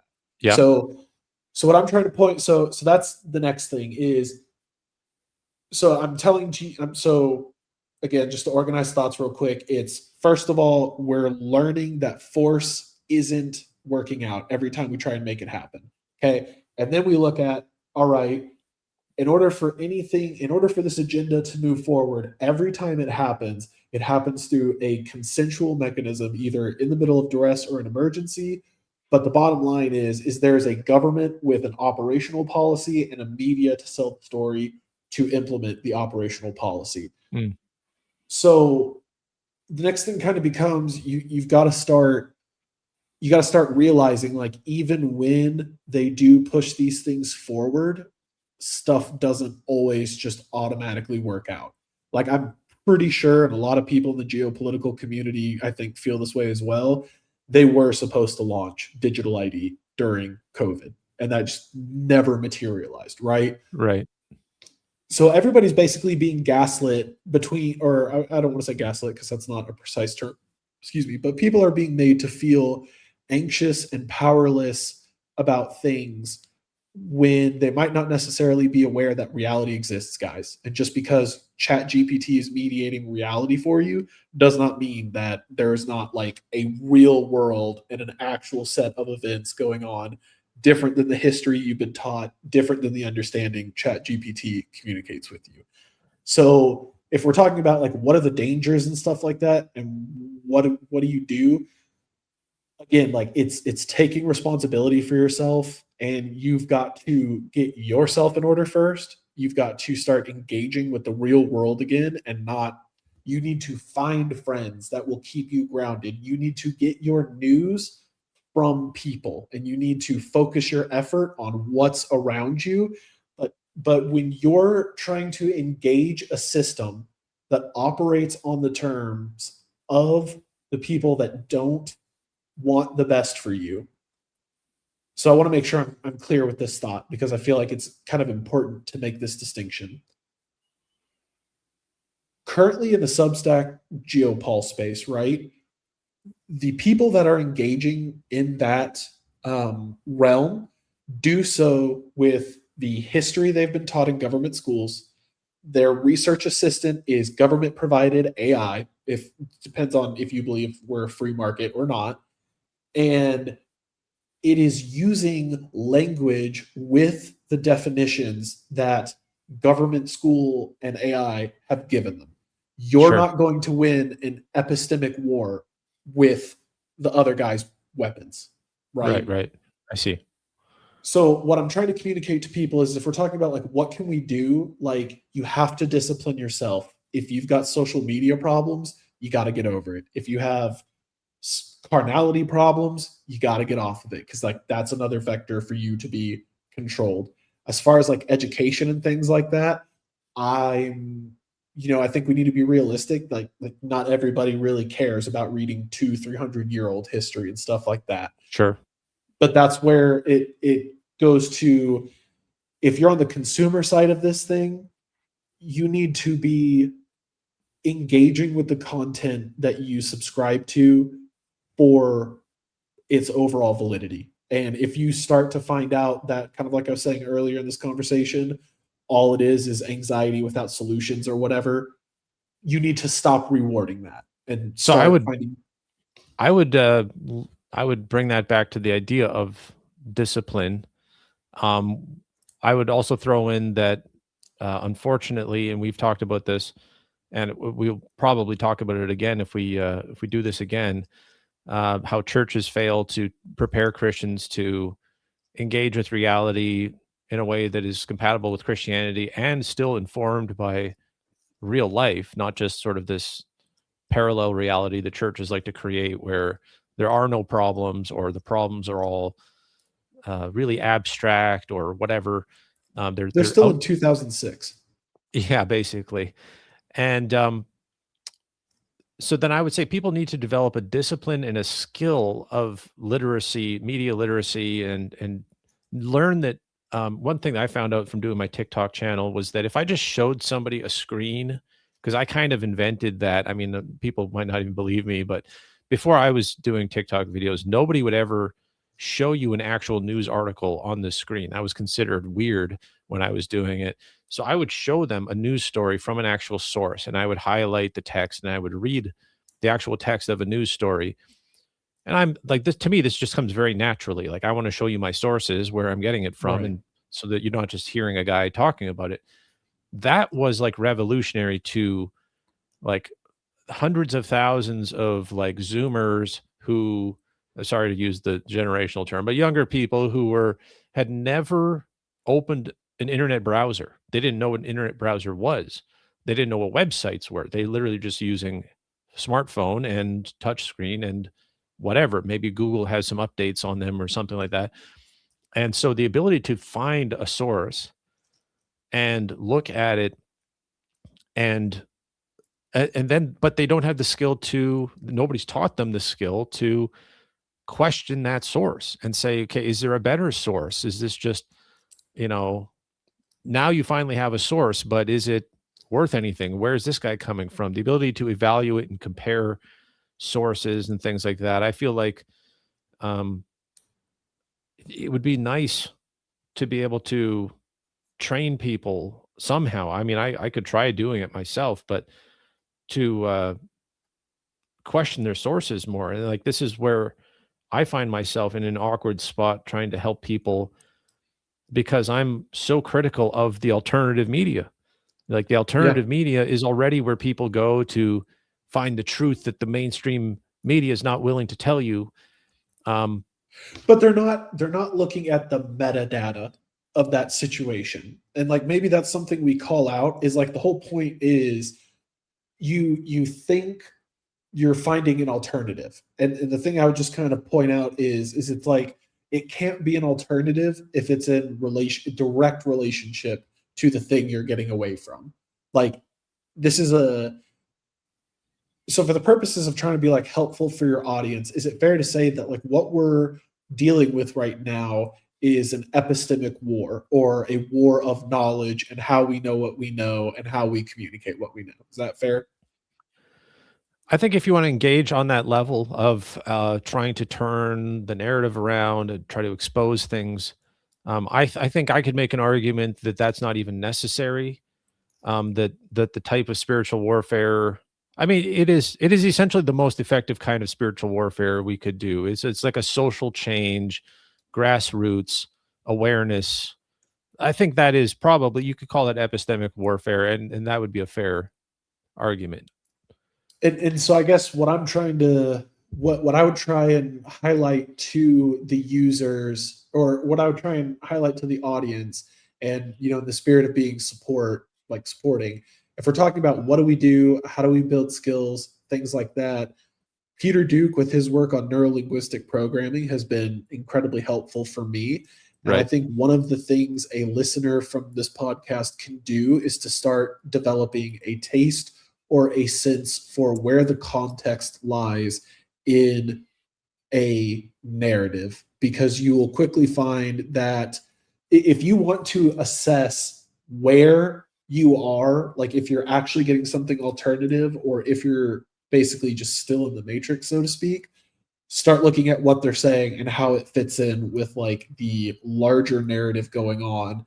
And I think what you're going to find is where there's a logical continuity between mainstream and alternative, even if it is like a simple dichotomy and they're just like, oh no, this isn't it, then that's the sign that you're still in the rabbit hole, to bring it back to your book.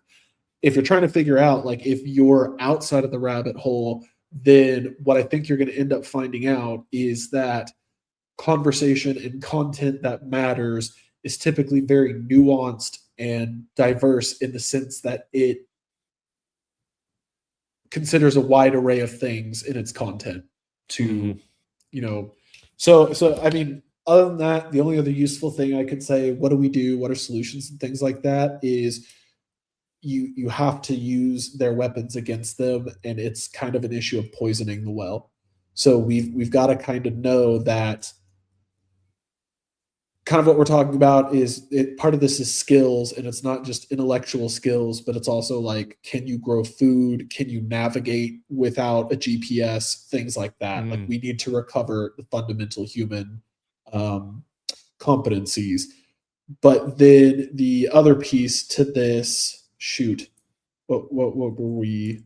Um, I lost my Well, train we're of thought. talking What about was the the feasibility of it, and then just Oh, what. poisoning the well. I'm sorry. Okay. So, yes, if we start poisoning the well, that makes a lot of this unfeasible. If you start spoofing your IP address, so like you get a de-Googled phone and you start sending dummy information as callbacks for GPS, you start screwing up their ability to predict things.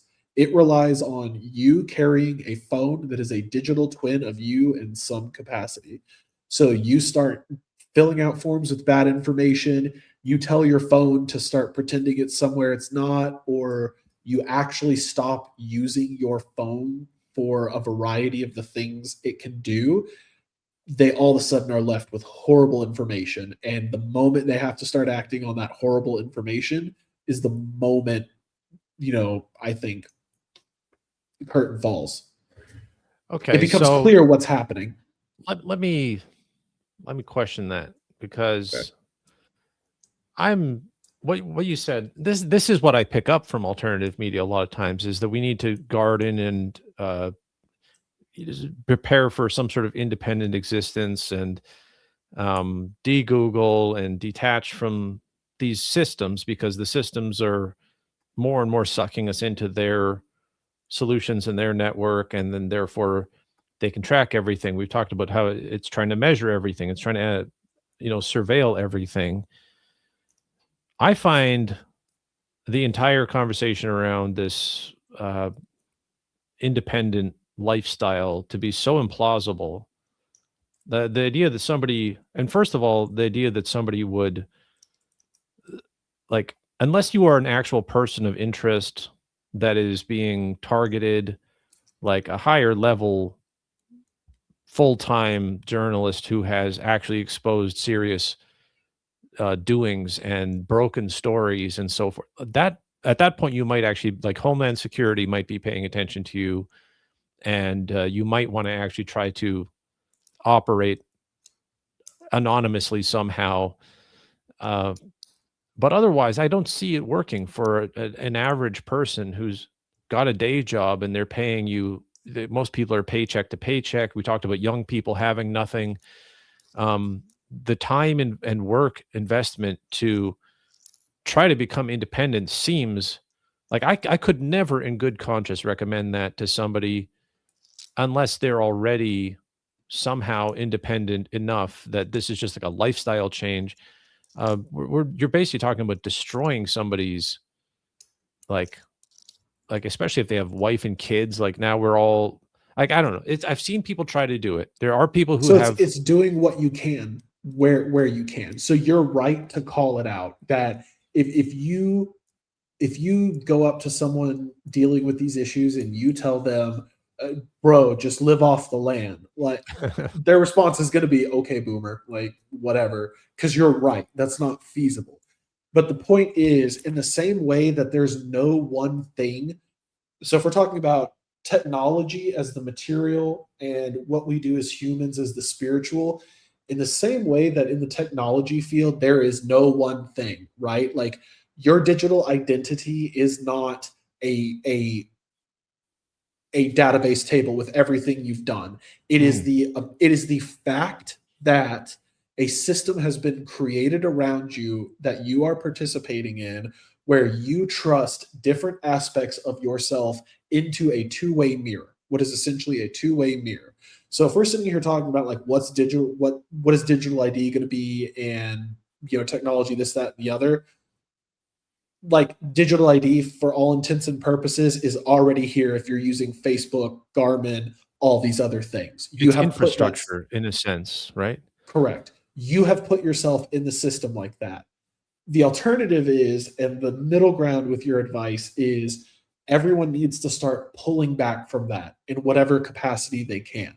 And it's not that one person has a fully functioning, 2-acre farm with this, that, and the other. But it's like, okay, if this dude over here has the acreage to raise chickens, and this dude over here has his patio to grow herbs and stuff like that, eventually the picture forms. Like eventually the alternative coalesce. It's like, where are we steering the logos? If technology is meant to farm and corrupt the logos, then stepping back into natural processes and reality is keeping ourselves anti-Christ, anti-logos, technology, real world, Christ, logos, if that makes sense. You should, yeah, I guess you can, the very least that somebody can do is look for opportunities to do what they can at a individual level, at a family household level, to inform themselves enough about what they might be able to do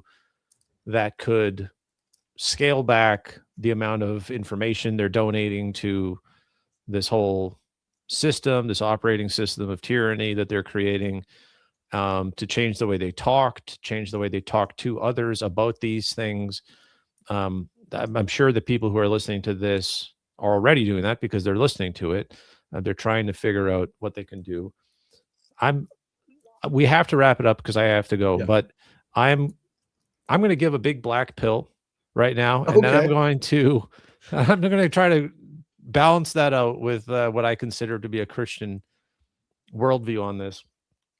That I think you talked about the barrel of the gun versus the politics. I think there's a thing in between those two, or above those two, you could argue, which is banking, insurance companies, and sort of a distributed financial and economic incentive where, without asking you to do anything, this is why I think it's being rolled out. Banks can implement policies, credit cards, payment processors, people who we don't know who these people even are. Who are the people who run these things? It's not the police officer with a gun, and it's not the guy who's elected to office. It's a bureaucrat somewhere who can sign a piece of paper, and now, in order to get insurance, all businesses have to have some sort of trust certificate system in their thing, right? Right. This is a whole invisible strata of society that we don't even have a window into, but it's happening. Whether it's being done through the guise of climate change or health emergencies or whatever the pretext is. I think that all of the important steps are going to get implemented without us having to consent or even having the ability to consent. I think it's going to get baked into the nature of all of our infrastructure. I think that every time we push back and we do successfully, let's say everyone de-Googles, and then by some miracle, Google, becomes blind to what's happening. I mean, they just pivot to another solution. There's street cameras, you know, in order to get Watch insurance on cameras, your yeah. in order to get insurance on your home, you have to literally install a surveillance device and that records all the conversations that are happening. Like there's so many ways in which they can adapt around whatever we would consider effective resistance and collective action. That is why the idea of it not being a particular mark of the beast, a particular step that you have to voluntarily take, and opt into. Like, I think they will try to avoid that. And I think that that is going to mess with Christians' eschatology and or what we're looking for. I think that if you're looking for the mark of the beast to be a line in the sand that you have to consciously cross and say, I am now part of the beast system, that's never going to happen. And what there I will agree. be is hundreds of small things that Christians who are weak and scared are going to claim is the mark of the beast. And that is going to create increasing division and confusion and hostility between Christians. As I say, hey, you have a Google phone, you have the mark of the beast. Why did you take the mark of the beast? You have to stop that now. And then he'll say, no, this isn't the mark of the beast. You use biometrics to sign in to Substack. That's the mark of the beast. See, now you're guilty of that. And we can all point the fingers at each other. I think that there is a rapidly approaching time coming of a mass paranoia, irrational thinking around this, where this is going to sound so cynical, and it is, but Oh boy. the search for a solution is going to be the trap. The fact that It already is.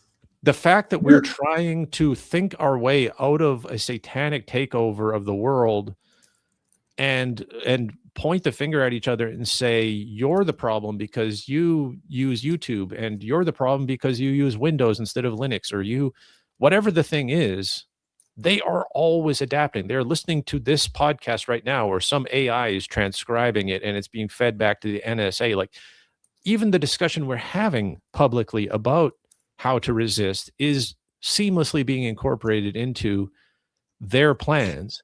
And okay, so I mean, I feel compelled to say this not because I'm like on your podcast, but because like I genuinely feel that you're ahead of the curve in these things that you're saying right now.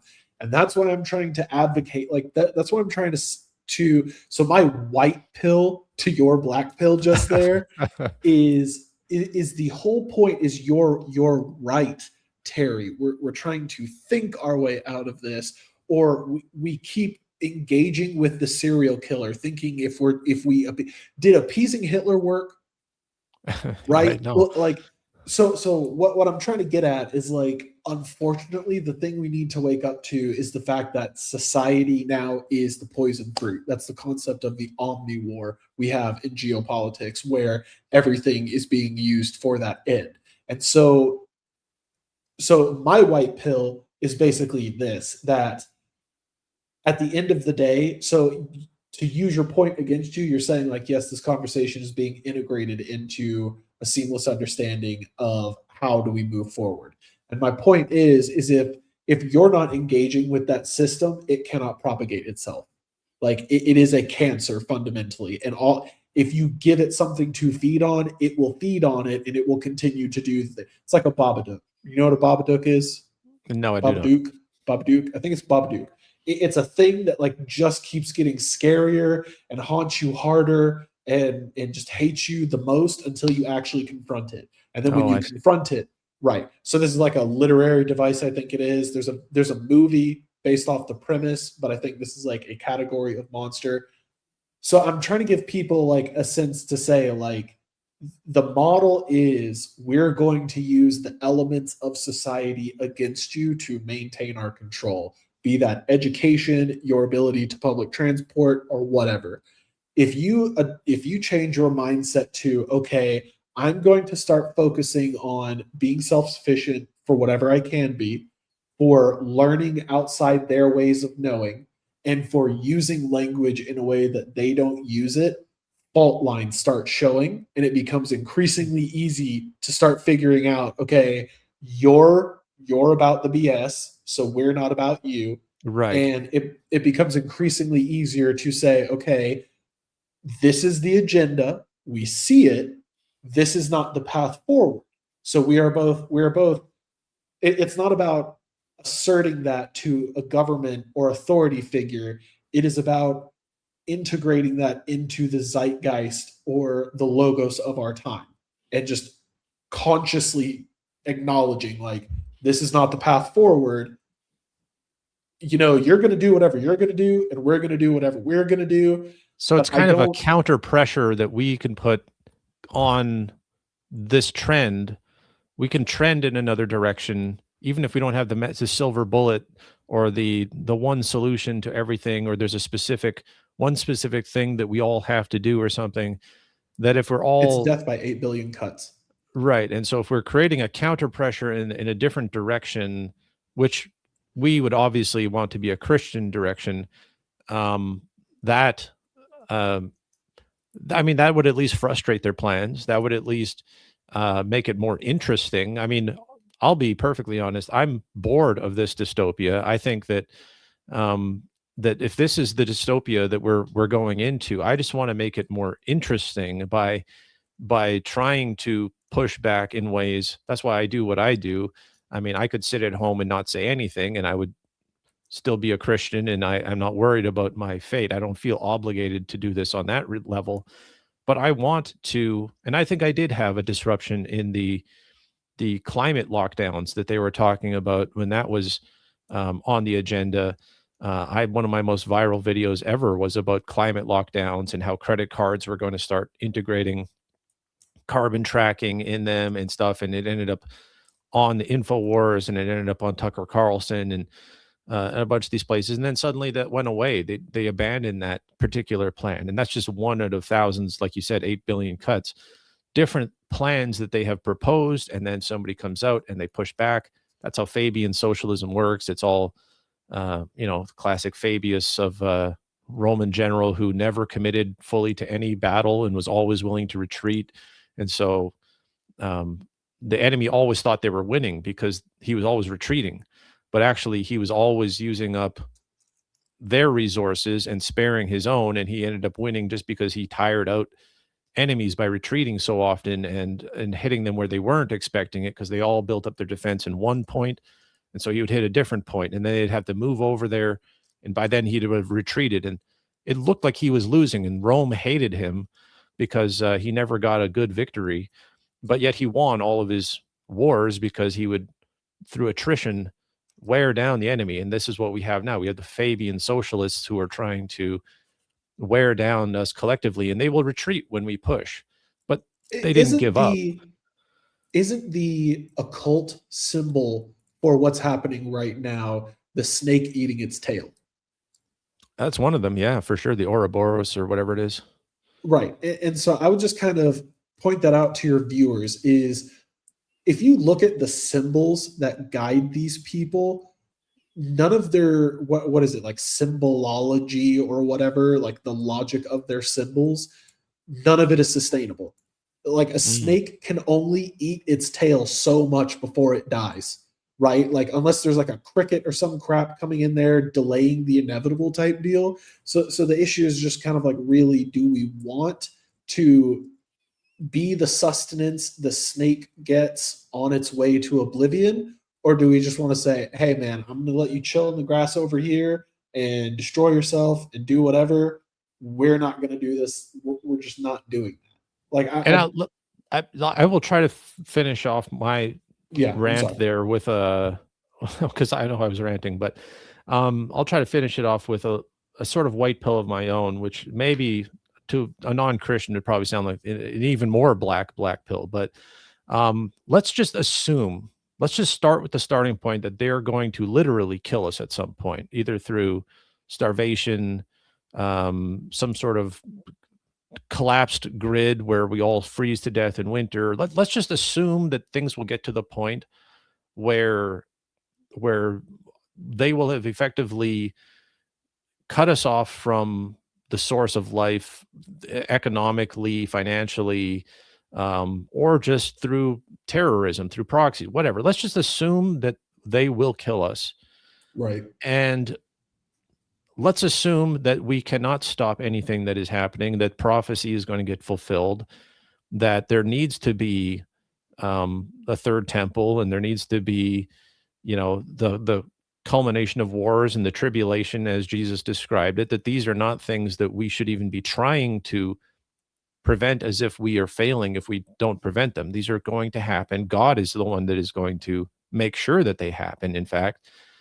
And then within that context, understand that everything we do for the kingdom of God nets us a reward in the next life.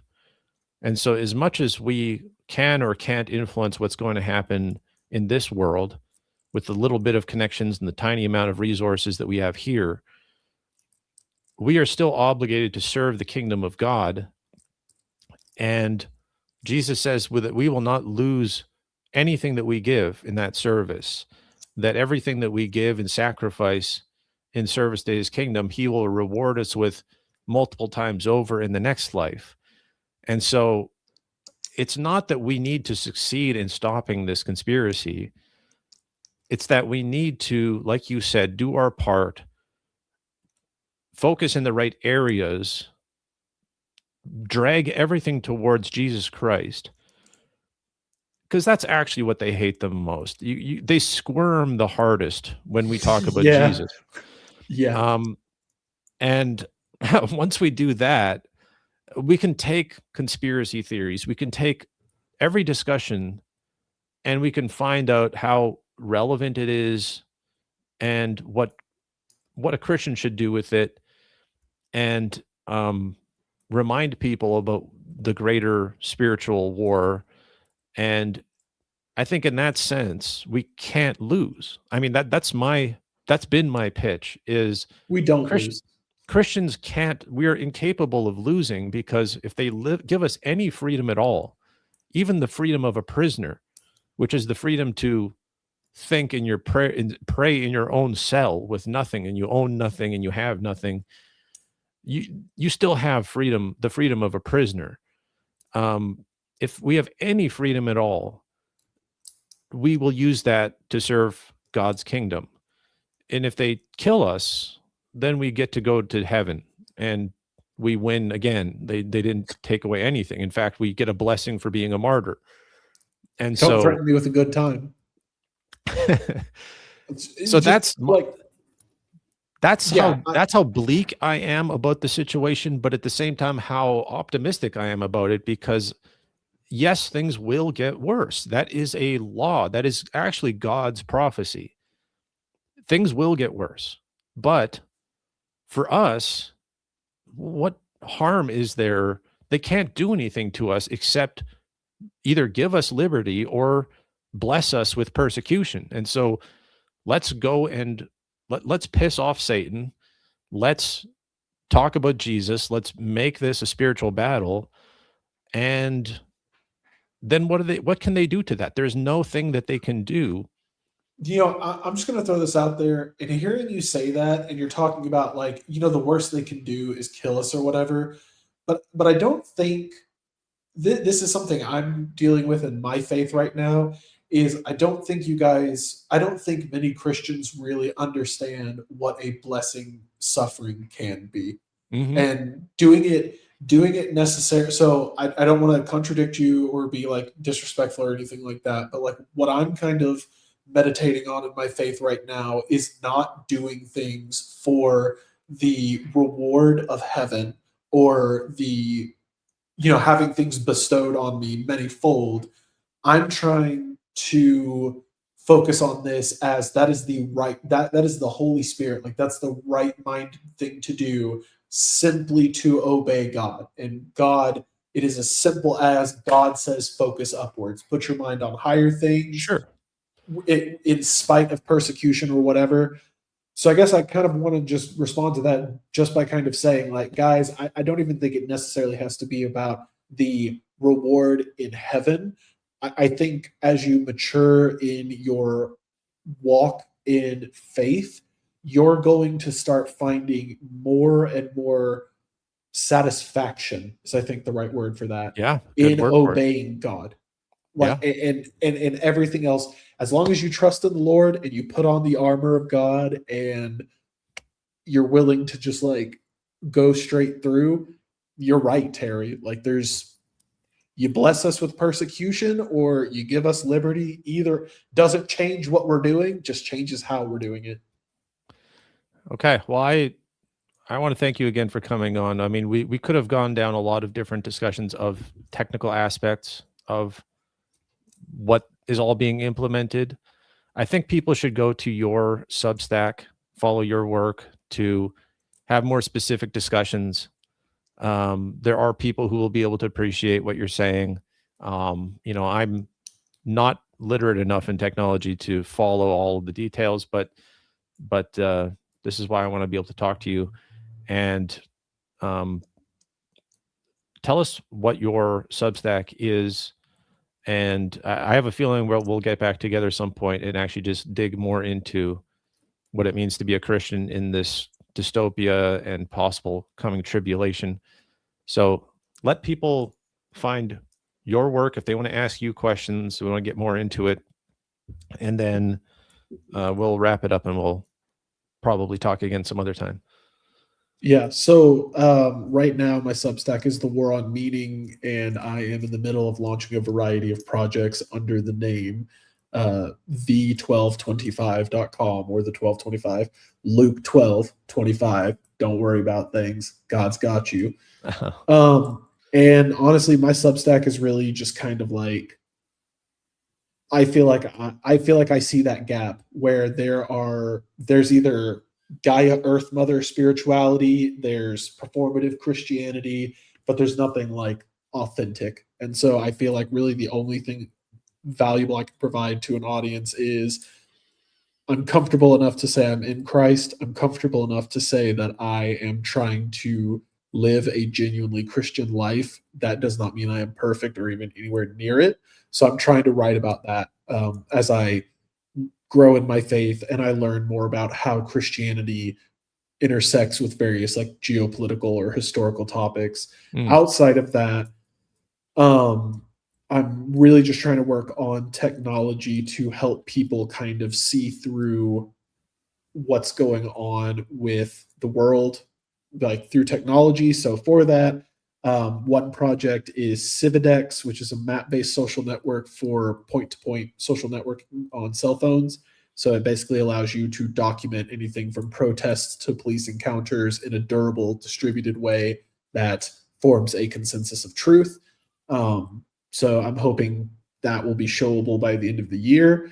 I am also working on building Theory, THRY. It is an archiving social network that uses open source technology to provide a platform where anything digital, so videos, movies, podcasts, specific kinds of documents like court filings, freedom of information requests, whatever, can be archived in a trusted repository and organized to demonstrate a theory or essentially give people the ability to construct what they think reality is and form a consensus based off a trusted pool of shared information. And then other than that, I am working on the Solomon investment analysis platform, which that is something to hopefully fund these two projects and then also just kind of like support myself. And it's on the website stuff, a Bible ministry to kind of get Bibles out. Ligonier Ministry is they're doing a 500,000 Bibles this year.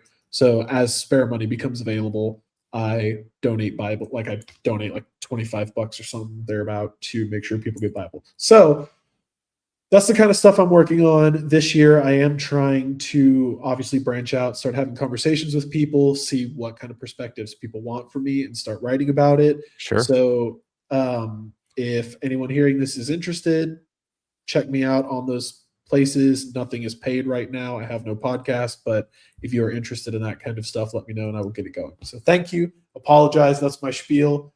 I appreciate you having me on here and giving me the chance to kind of talk about what I'm doing in this conversation.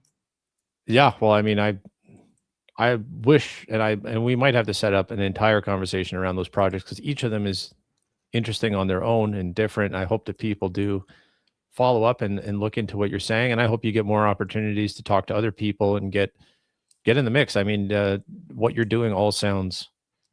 I mean, maybe I'm too easily impressed by engineers who can actually create solutions, but I am impressed. I'm always impressed when somebody can actually create something that might make a real difference, create a new tool. I try to use open source and ethical tools as much as possible. I do try to live up to that principle that I'm trying to get away from corrupt platforms and support people who are doing, you know, doing new things, doing new projects on the right side and with the right mentality.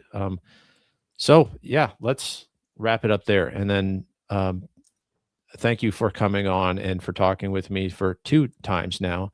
And hopefully we can get together again if God is willing, and we can do even more follow-ups. I enjoy talking with you.